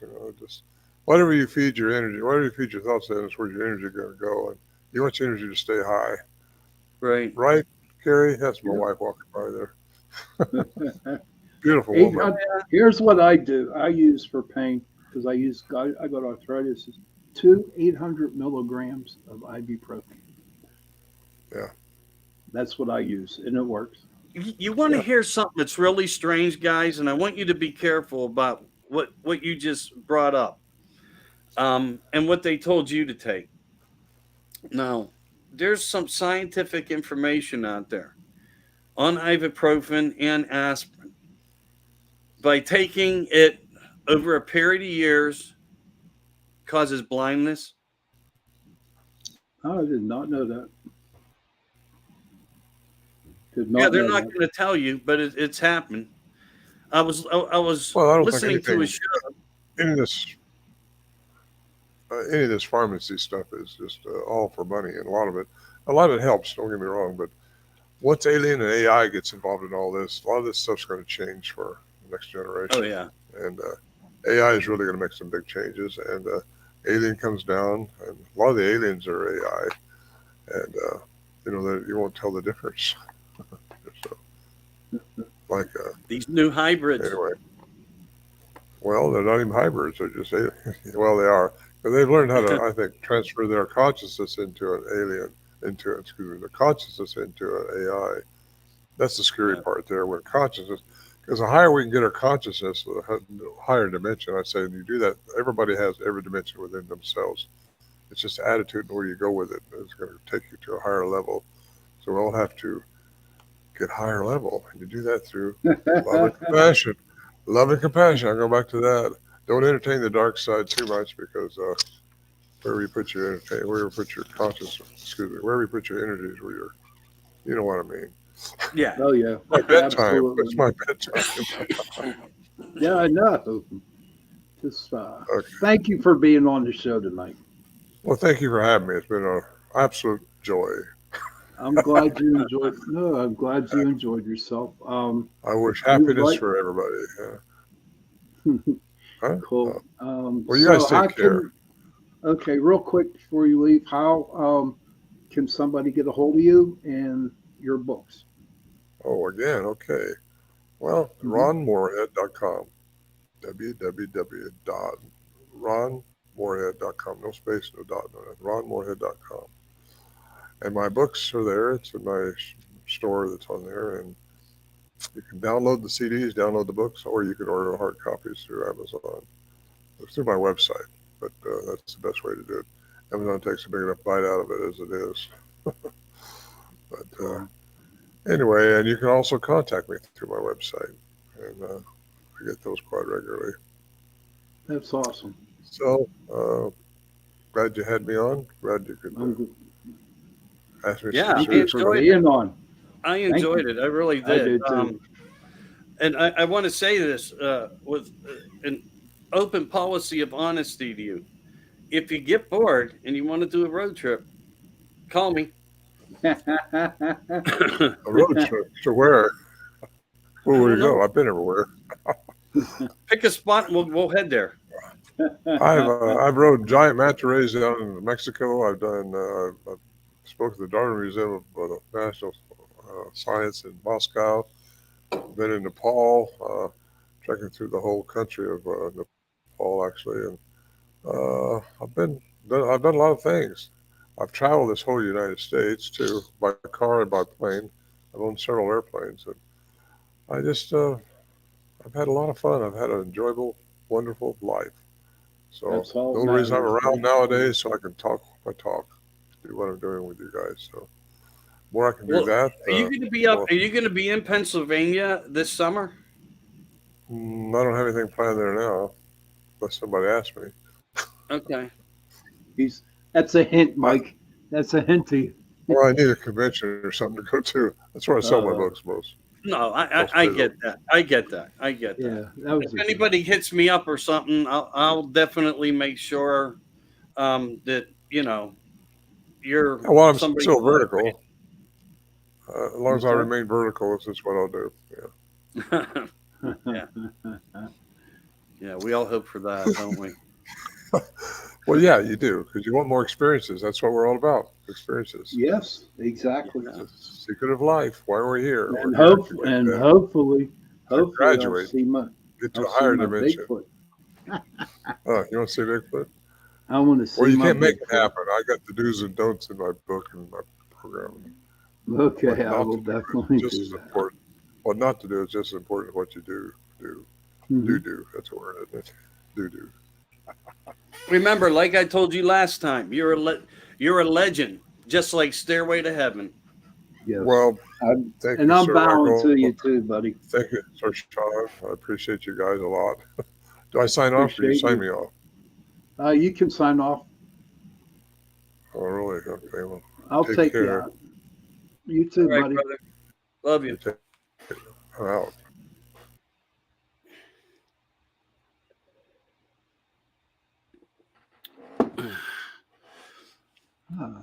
I can't hear nothing. Can you hear me? Oh, now I can hear you. Yeah. Yeah. So awesome guest, dude. Awesome. Yeah. He's still in. He can't get out. I don't want to hit the red button because he might knock our show off. You know what I mean? So He'll figure sorry, out. Ron. Yeah, he's laughing. But yeah, it was a great show. Thank you very much for coming up It with felt the like I was a ideas. little mined from the cold and whatever I've been going. You were perfect, brother. You were perfect. I felt I was missing in action in ways. I mean, I just still don't feel great, and I apologize, Okay. everybody. Hey, you know what? The fascinating guest to bring on and introduce out into the world. A lot of people know who he is. Um, I mean, incredible life, just like he said. TV shows, radio shows, lecturings, being invited all over the world to talk. I mean, that's pretty phenomenal. And And to come on our show. yeah, I and mean, he's been with me more than once. And again, I think we have a closeness in a way that is, I'm very grateful for. I really am. And, he's just a generous person, very generous with his time and his heart. And I'll be there for him if he needs anything, most certainly. And if something comes up close by, we might go do a road trip just to surprise him. yeah, Because I put my support to the people who will, of course, come into our show, and we got to, sometimes a road trip means more to a person to see you in person than if that makes any sense. But you got to have the initiative to do it. Take right. that first step in order to get to that spot, just like we did the other night when we went and did that paranormal thing. You don't have that experience unless you show up. Right. So, sometimes road trips, even though they're a headache, you bring joy to somebody else and you show up for them. And I know I could just sit down with him and have lunch and it would be like two brothers just talking. You know what I mean? Exactly. Dude. Yeah. Exactly. But okay, everybody. We're coming to the segment of Chasing Prophecy, which is into the night. And we're going to take a little 30-second because, to be honest with everybody, I need some nicotine. So we're going to take a 30-second break, and we'll be back. And please stick around. Please don't leave. Please Play some music, white boy. Be right back.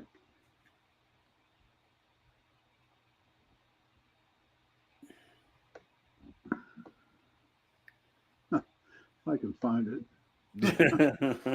There it is. 30 seconds.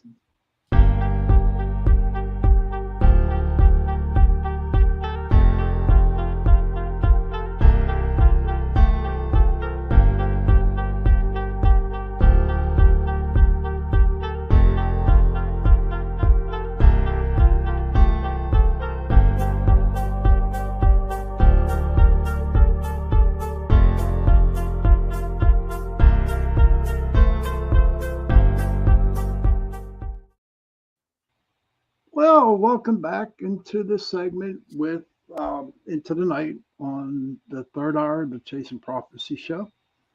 My name's Sean Kelly, and there's my co-host there, Michael Anthony, and he's waving. He's saying, "Hey, good evening, and thanks for not leaving." Yes. Hey, that like rhymes. I know it did. Look, it was kind of cool, man. But what I'd like to talk about tonight, okay, is some of the investigations that I went on a long time ago. Right. And there's one up in Leechburg, and it's called the Old How do you say that? It's an old church up in Leechburg that turned into a B&B. Okay. When I think of the name, I will give it a call. I will tell you. But I remember when this guy, he opened it up, was just starting to work on it, never advertised for it. And we went up there, and it was a really, really good investigation. What was really cool is that we were in the chapel. And I want to share this story with everybody about residual hauntings. Now, residual haunting is when a spirit is doing the exact same thing over and over and over again. All right. Stuck in a loop. Yes. So we were up there, and it was midnight, and all of a sudden the church got real cold. It got really cold. And what happened was somebody was videoing all these orbs walking up the steps. Okay. And they were sitting in the pews. Orbs, I mean, they were separate in the pews. And about 12:30, they all like floated back down out of the church, right? Hi, Holly, how are you? That's Holly, my buddy. And hi, Holly, my buddy. Yeah, she's a good girl. But the radio show. And what happened was, come 1 o'clock, Michael, it started all over again. Same amount of orbs come up the steps, 12, 1, 1:30. I mean, it was pretty crazy on this residual. And, were you able to see the orbs with your own eyes? Yes, there were some orbs that you could see. And it was just really, really interesting. Now, the B&B part, like remember where the nuns used to live? They lived right next to it. The convents, yeah. Yeah. Well, they have rooms there now, and they had beds. They were making it a B&B, and we were there for 2 nights. And this is up in Leechburg, and it was just a great investigation. Everything brought back a lot of old memories today when I was at work. And that was done about 12, 13 years ago. And back then, we never did advertise, to go to places for investigations. Everything was word of mouth. And when this guy called me up, I said, well, how did you find out about Pittsburgh Paranormal Society? And he said, I heard it from a friend who lived in Freeport. It wasn't my cousin, right? And So we went up, took my very good friend up in Gettysburg. Him and his wife came down from Gettysburg, and they joined with us on the investigation. And just how I was talking to Ron earlier about how when they go away on the trips, everybody just gets together and sits down. You know what I mean? Talks about different things. Well, it was one of those days investigations where it came into play to where we got to see each other. And that was the coolest thing about investigations, especially whenever we would have other groups come in, or my friends from Gettysburg would come in. And, Mike, to be honest with you, pal, I miss it. I really do. I do miss it. I thought I never would, but I do miss the camaraderie. I hope I said that right. And I don't know. I just wanted to share about this place from Leesburg. I mean, the guy fed us. He fed us breakfast and lunch. There was a restaurant down there on the main street, and we had dinner there. And we actually investigated that place after we got done investigating the Patriot. I've been saying it all day. What it's going to be, what's the name of this place. And do you know what, Michael? When it comes to the time for me to say it, I just forget the word. Well, I can understand you having that, flash spark or whatever you're feeling for missing it. I mean, it's something that you enjoyed. So that makes perfect sense. Which brings me to this. If anybody out there has an issue or a haunting and you'd like to have some help, we know people far and abroad who can possibly help you with that, as well as us right here. Mm-hmm. And contact Sean, you just never know. We'll show up with the crew and do an investigation and see if we can assist you. Just contact us on the show, and or through our Facebook pages, Sean Kelly or Michael Anthony, and a little detailed message of why you're trying to get a hold of us, issue you're having, leave a phone number, and we'll contact you back. We are going to be doing some things this upcoming summer. Still waiting for the weather to change a little bit better. Yeah. It's just, we're hanging on to last month. It was warmer last month than it is now. But, anyway, doesn't matter.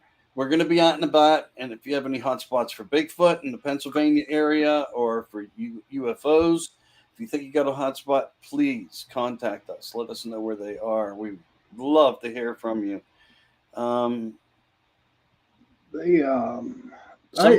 England? Yeah, that's Virgil. Hello, England. How are you? We don't travel that far. That's on my bucket list. I was in the service. I was stationed over in Scotland for a year and a half, but being a dumbass I sat in bars and I drank, so I never really got to go sightseeing over it. But I would like to go back over to Scotland again, and instead of going to the bars, go visit the sites, because I will tell you this, it's very, very pretty over there, very green. The only downfall about it is it rains too much. Holly says, I missed where Ron was from, but if you wanted to invite him this way, I saw on Bill Rigby's Facebook page that there is going to be some kind of doings about paranormal, UFO, cryptids, etc. at a high rise in Lindora, PA. Thanks, Holly. Do you know when the date is on that?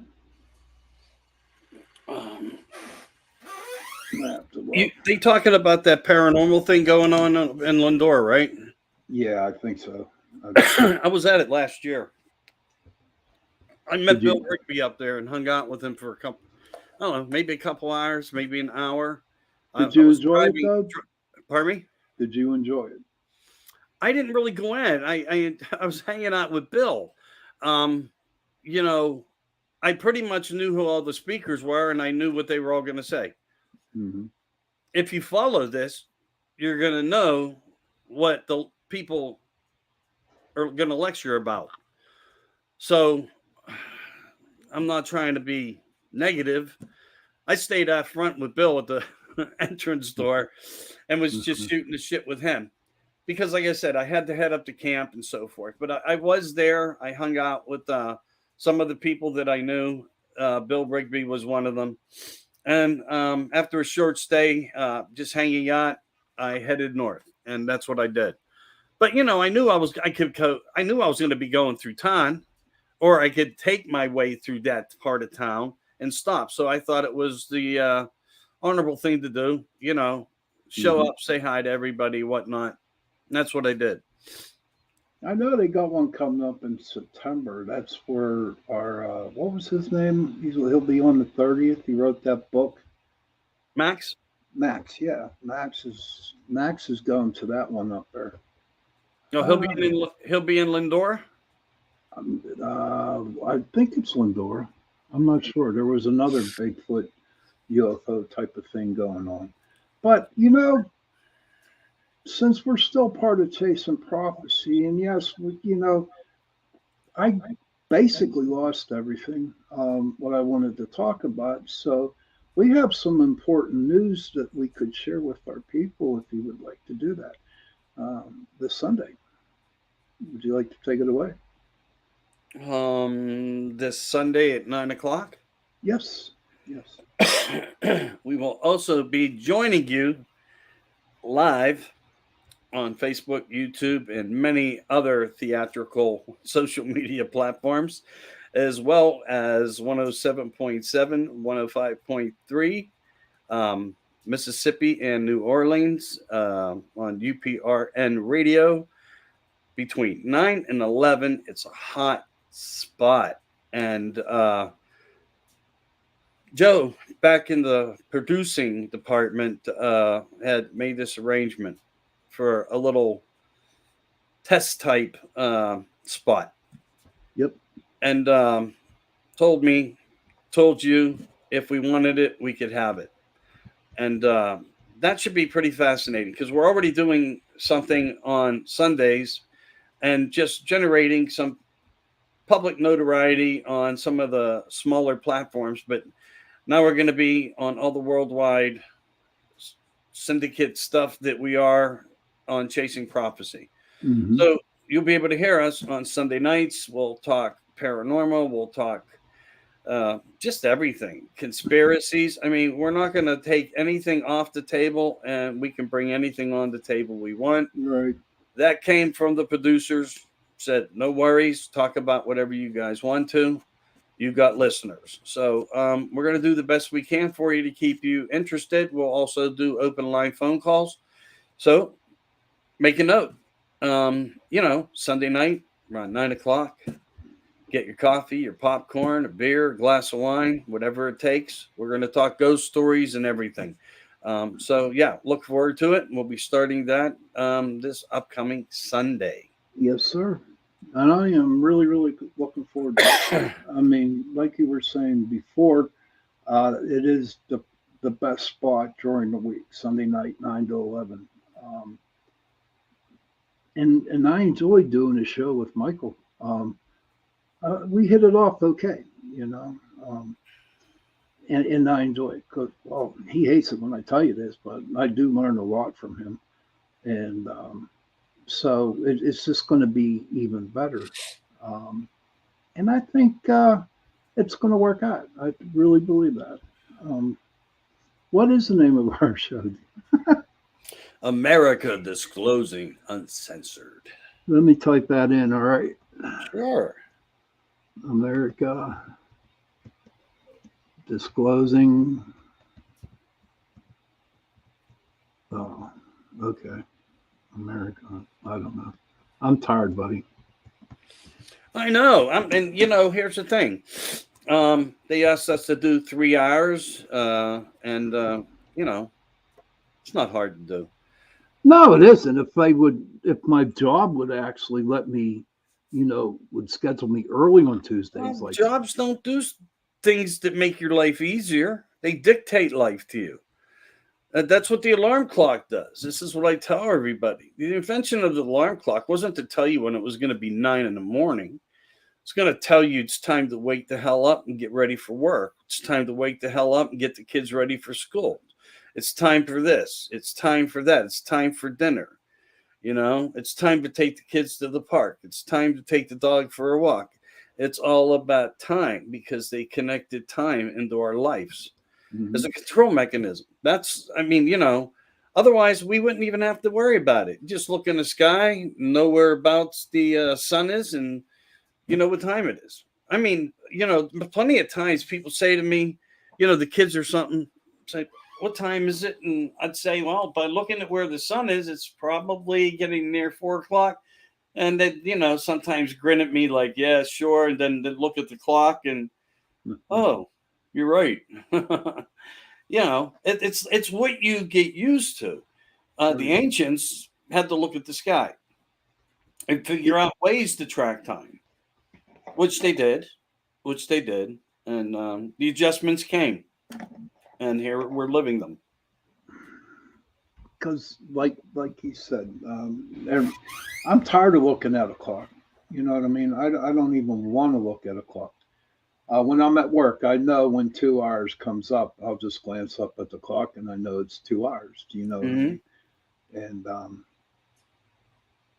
but with the daylight saving, you know, with the daylight savings time for me, I just know when it's 9 o'clock and it's still freaking light out. You know what I mean?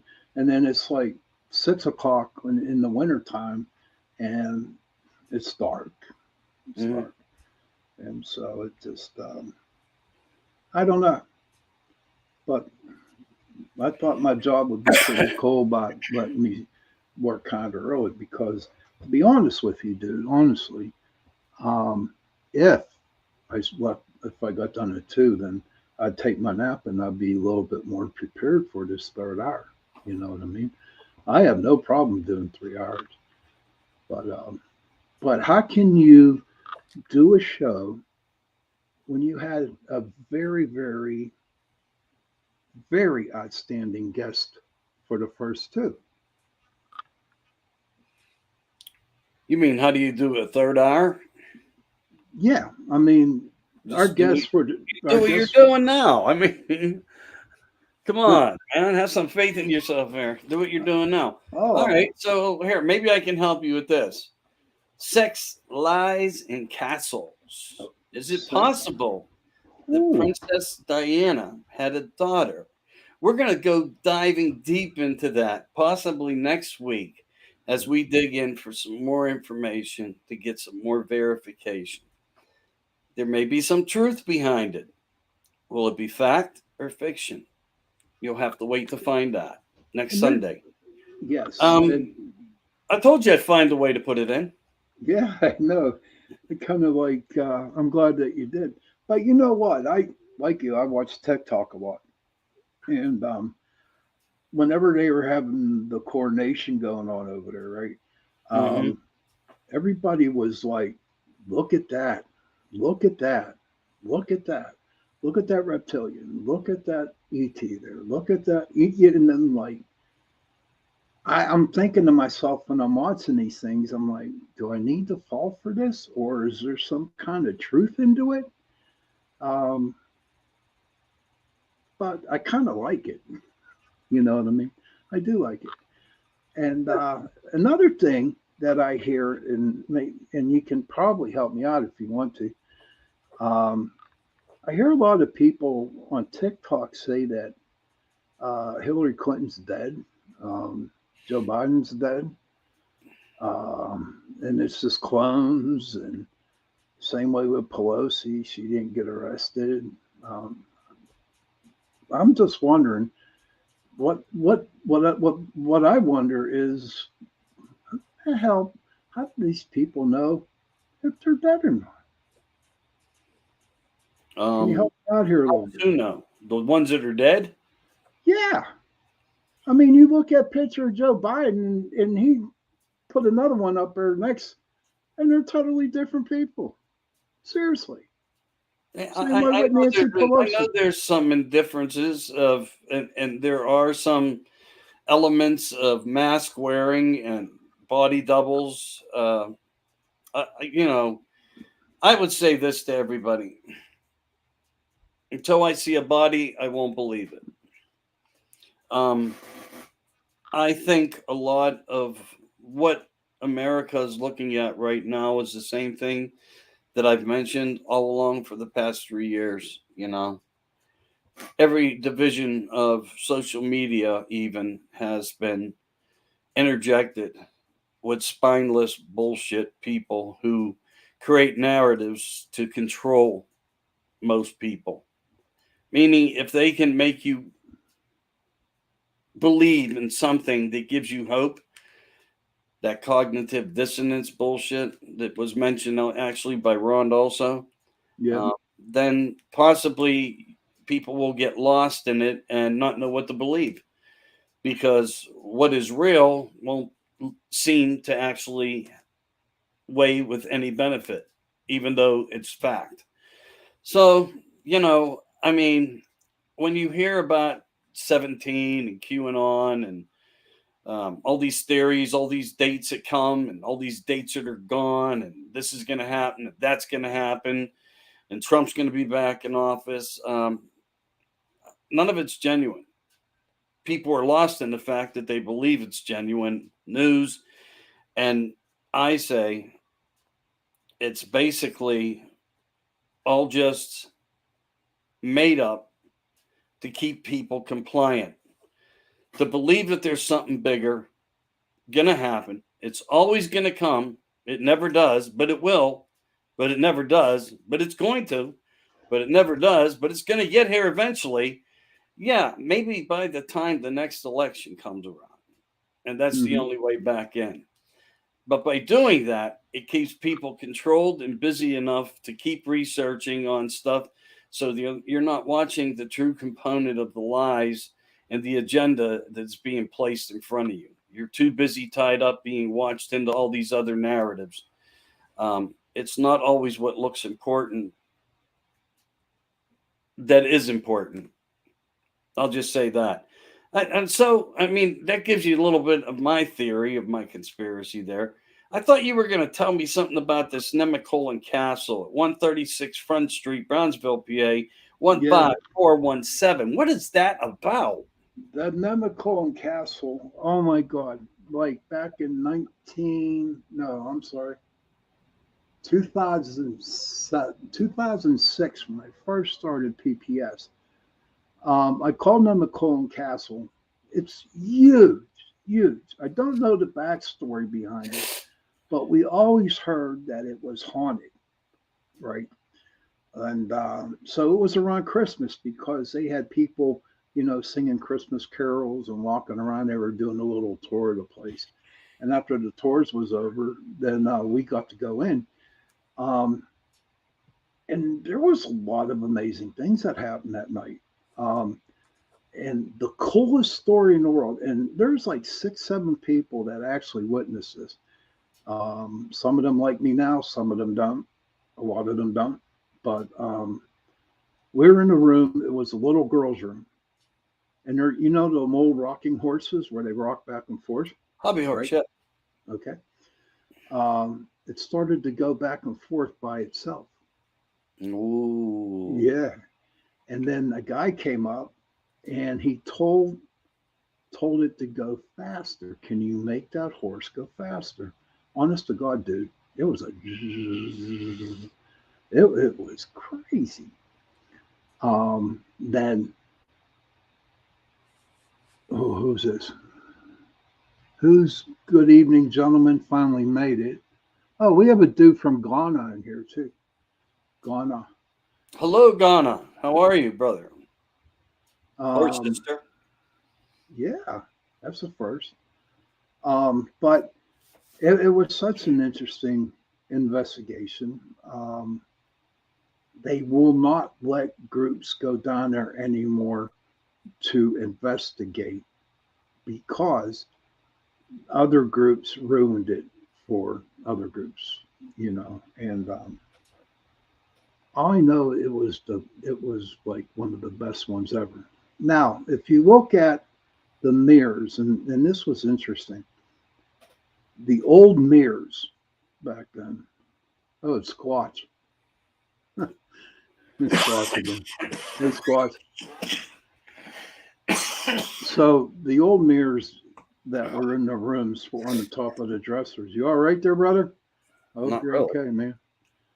But what it is that there was some type of aluminum um, type of paint on it, and what happens is when a flash hits it, who's ever sitting in front of that mirror actually imprints it on the mirror. Okay. Hmm. So we had a guy there. He got that picture. He was all excited, going crazy bananas. He got the best picture ever. His ego went off the deep end, and so we went back for the reveal to show them what we got. And here, that picture of the girl and the dog sitting in her lap was actually imprinted on that mirror. And what the person told us was, who owned the place, said that the girl and the dog were probably sitting looking into the mirror, and there was a real, big bright lightning that went off, and it actually put a picture into that mirror. So I thought that was pretty cool. So I've been trying to get down there to Nemacolin, but they just won't let it happen. And then there's Prospect Place down in Trimway, Ohio. That was the first place that I ever went to out of Pittsburgh. And back in the early 1900s, the family that owned it down there, they owned the railroads down there in Ohio. And damn, I hope you don't die on me. I'm not going to die. I hope not. Walk away from the microphone. Okay. It's like a scratch. But what happened was we went down to Prospect, and what else? The family who owned the mansion actually worked the railroad, but they were also part of the Underground Railroad. Oh, Yeah, that's always interesting. it is. The last place we were at too had a little bit of that going on down there at the Ross place. Yes. Where there was that blocked off, sealed section under the sidewalk, but in the foundation of the front of the building. Yes. And I was just wondering, it was a good theory, but I wonder if they ever had a cold furnace and that could have been a cold chute. Although story was that the myth of it all was that it was some type of tunnel used to get down to the river, which makes a lot of sense too. But a lot of people forget the fact that you can have a new sidewalk put in at some point and cover over what once was there because there's no need anymore for the coal chute. You know what I mean? Right. So I really wanted to ask the owner about that and see if she had any information. I totally forgot about it. So for now, it's up in the air on that. It's something maybe in the future someday we could find out more on. But go ahead. I know Kristen who owned the other house. In her basement, Yeah. there is a tunnel that goes down to the river. You talking about the Blair house? Blair House, yeah. Bel Air House, yeah. Bel Air, yeah. And yeah, she said that there's a tunnel that goes down to the river. Down in Elizabeth, PA, my friend Sue, down in her cellar, there's also a caveway. Where the underground, where all the African Americans came through, in the Underground Railroad. A lot of places like that, like old places that we have gone and investigated, always have something to do with the Underground Railroad. But back to Prospect Place. But did you go enter into the tunnel? Oh God, no, dude! They had that blocked off. Yeah. See, I don't like when they do that. I couldn't anyway. I would be like, They were small. They were small, but Well, I understand that, but I mean, it is the way it is. But, back in the day, I mean, there were tunnels all over the place. right. And that to me, that's a major fascination. Um, like, what were they doing? I mean, Hmm. what's the truth behind what? What story's real? Which one's false? And the only thing you can do is go to the historians, go above the owners, go to the historians, and really try to look for the information into the area and see what you can pick up. As many good people who do research would do anyway. But I hope I get the opportunity at some point to get through one of these. I mean, not everything out there sealed. You just hope you're invited to the right place where you can Right. actually go through one and observe it. But that would be great. You can do that. 'Cause sure as hell no, I couldn't fit through it. But with today, liabilities and crap like that. But you know what? Let me ask around and I'll see what I can come up with, Mike. And maybe we could take a You're ride gonna and go take me down. up the tunnel. Yeah, I'll throw you in the tunnel. Say go, be a tunnel rat. But no, but at Prospect Place, there was a girl that committed suicide, and it was in December. And at that time, the ground was frozen. So, in the cellar of this mansion, they put her body into it was a makeshift ice, like a freezer, okay. And Yeah. they threw her on the ice um, to wait until the weather warmed up a little bit so they could actually give her a proper burial. Um, and they claim that her ghost walks around that place. It is haunted, but it isn't a bad haunt. A lot of people you'll see on Ghost Hunters or whatever who actually filmed down there, they have the top. It was crazy because the top floor, it was actually where they went dancing on the top floor. Right, it was a big dance hall up there, and somebody put an upside down cross, and they said this is the gateway to hell. You know what I mean? Just to liven it up, and so a lot of people go up there. But I had an experience up there where they had the little boy would hang around um, up there, and they were balls all over the place. And what I encountered was that the little boy was kicking the ball to other people, not hard, you know, just like a little touch, but the ball actually moved. Now, whenever we went in to debunk everything, the floor was, on a tilt. It was very uneven, but where the ball was located, it was like the only flat surface there. So I had a lot of. But Well, even when floors have imperfections in them, you can always place the ball somewhere where it's going to sit still. You know what I mean? It right, will find itself and rest. After it finds itself and it rests in a permanency of a spot, and then you reach out for contact, it's going to be the energy moving it. right, exactly. Facebook user says the riverfront in Savannah, Georgia.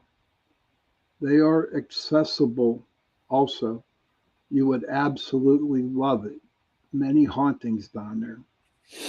Yeah, Savannah's big Oh my God, dude. when it comes to that. I mean, Mm-hmm. it's like Night of the Living Dead down there when you go through all those stories that exist there. But yeah, you got to travel out to get to them. Doing 2 shows a week, living life. Got to. I would love to go and do things like that, but you just can't. Uh, Just stop and take off. So, yeah, you just can't. I got something better to do. I'll be back on the show in a week or two. No, you're dropped. You're dropped. You can't do that. So here we are trying to figure it out. We'll figure out something. We'll do some things. We'll put up some live feeds from wherever we are. We have access to some things already. Just we're just making conversation here. But yeah, I wish I could go down to Savannah for a few days and check it out like that, and get some shows under our belt where we have something in the archive where Joe can just hit a button and throw it on. Yep. Because all we're trying to do is build more anyway. From the direction we want to go. So yeah, pretty cool. But go ahead. When I was on investigations and I was on Chasing Prophecy, I always made the point that I would be on the show because I always had my computer, you know what I mean?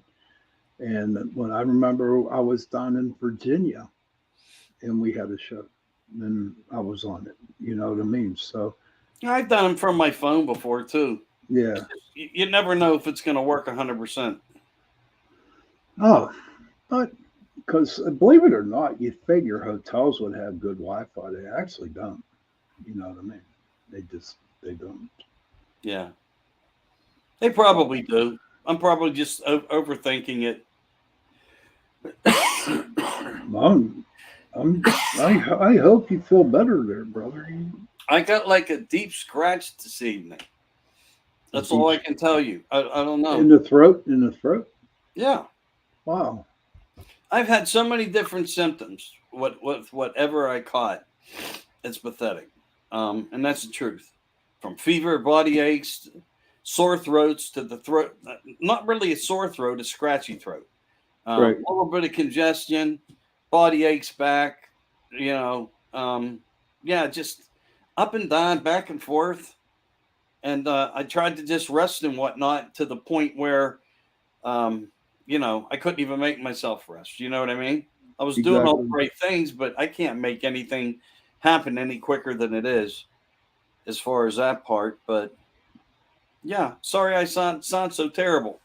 I just want you to get better, dude. I just want you to get better. I'll have my day in time. So, what do you think they're doing to us? Who? Let it rip. What's making us all sick? Everyone's sick. Let it rip. What do I think they're doing to us? Yeah. All right, give me a second here.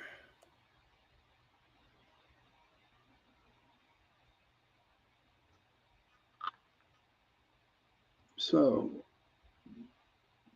we had a good show. Well, there he is. He's back. Oh, I really needed the cough hard. That's all I can tell you. So everything that they've always been doing. But Durham's back. Something that I always told everybody. Trust until the dust settles. And it did. And it's in the people's favor. I mean, the report's written. It's nothing to do with Trump. It's to do with all of our 3- and 4-letter law enforcement agencies. And it's in his report marked that way. Mm-hmm. So, I think people are excited about that. Trump is highly irate about what's going on, what Biden's doing to the country. And you can actually hear in his own voice his disgust. He made a comment, I think it was the night before last, and he was very boisterous. He wasn't very happy at all about the ongoings of our country and this president, so-called, up there. But, nothing could change it. What I think we're looking at is long-term more bullshit. And it's sad to say, but it's true. Or let's just say there doesn't seem to be anybody that can man up enough to try to make anything change. Mm-hmm. Now, whistleblowers are missing. Yeah, I heard about the one that died, got killed. Yeah. So now we have a different scenario of issue going on. These people are not afraid to make moves, the same as they're not afraid to make moves on us. So, what do I get out of it all tonight? Buckle up. It's going to be a tough ride. It really is. I don't think there's anybody coming to save us. And like I said, everything that you're seeing out there is they're conditioning you to keep you busy so they can get away with more. And I think your money's okay. I'll say that. And why I'm saying your money's okay is they're bringing in new drugs now. So it's animal tranquilizers mixed with fentanyl. It's a little bit different. It's highly deadly. Narcan won't save anybody from it. Keep your families aware. Talk to your children. Be smart. Put your foot up the kids' butts. Let them know that you know.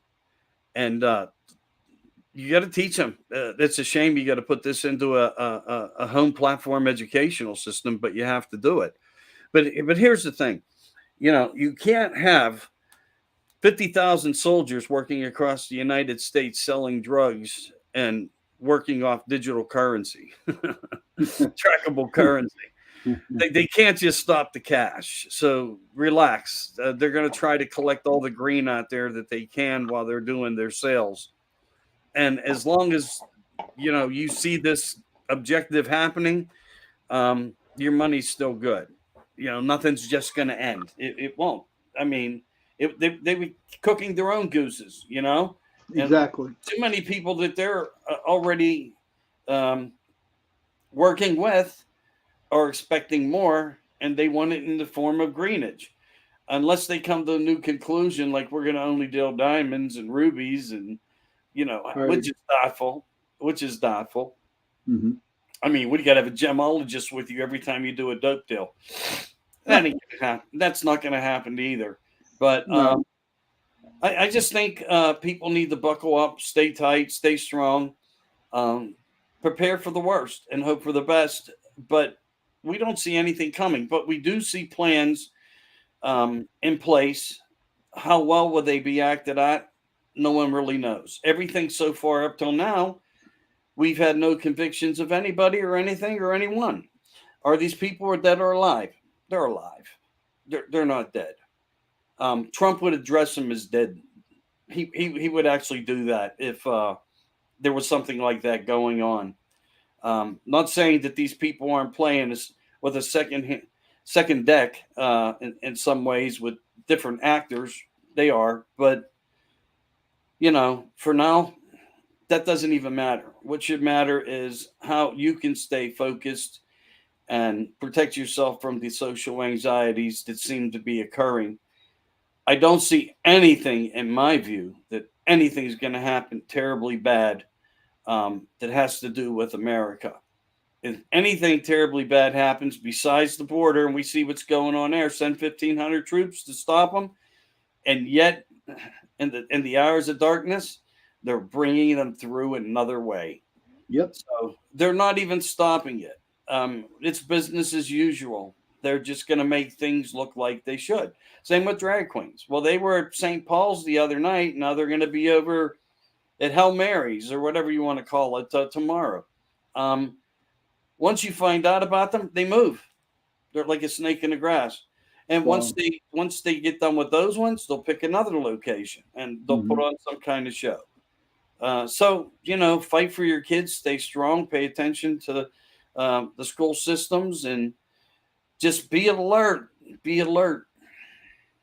And on that note, thank you, Michael, for sharing that. But we are getting close to the witching hour, and I do want to say to everybody, thank you for watching the 3-hour show. It was a good show. It really, really was. And all the moms out there, I hope you had a very wonderful Mother's Day. I hope you got some flowers and cakes and stuff like that, whatever you wanted, just so you spent time with your children. That's the biggie, to spend time with the children. I got to spend time with my mom. All right. And I do every day because, I do take care of her. right? But it seemed a little bit extra special this time around. And I'm kind of like, I'm happy. It was a wonderful, wonderful weekend on that. Cool. And I just want to say, and I say it every night, every Tuesday night. Okay, everybody, parents, please go to your children and give them a hug. And children, please go to your parents and give them a hug and tell them, I love you.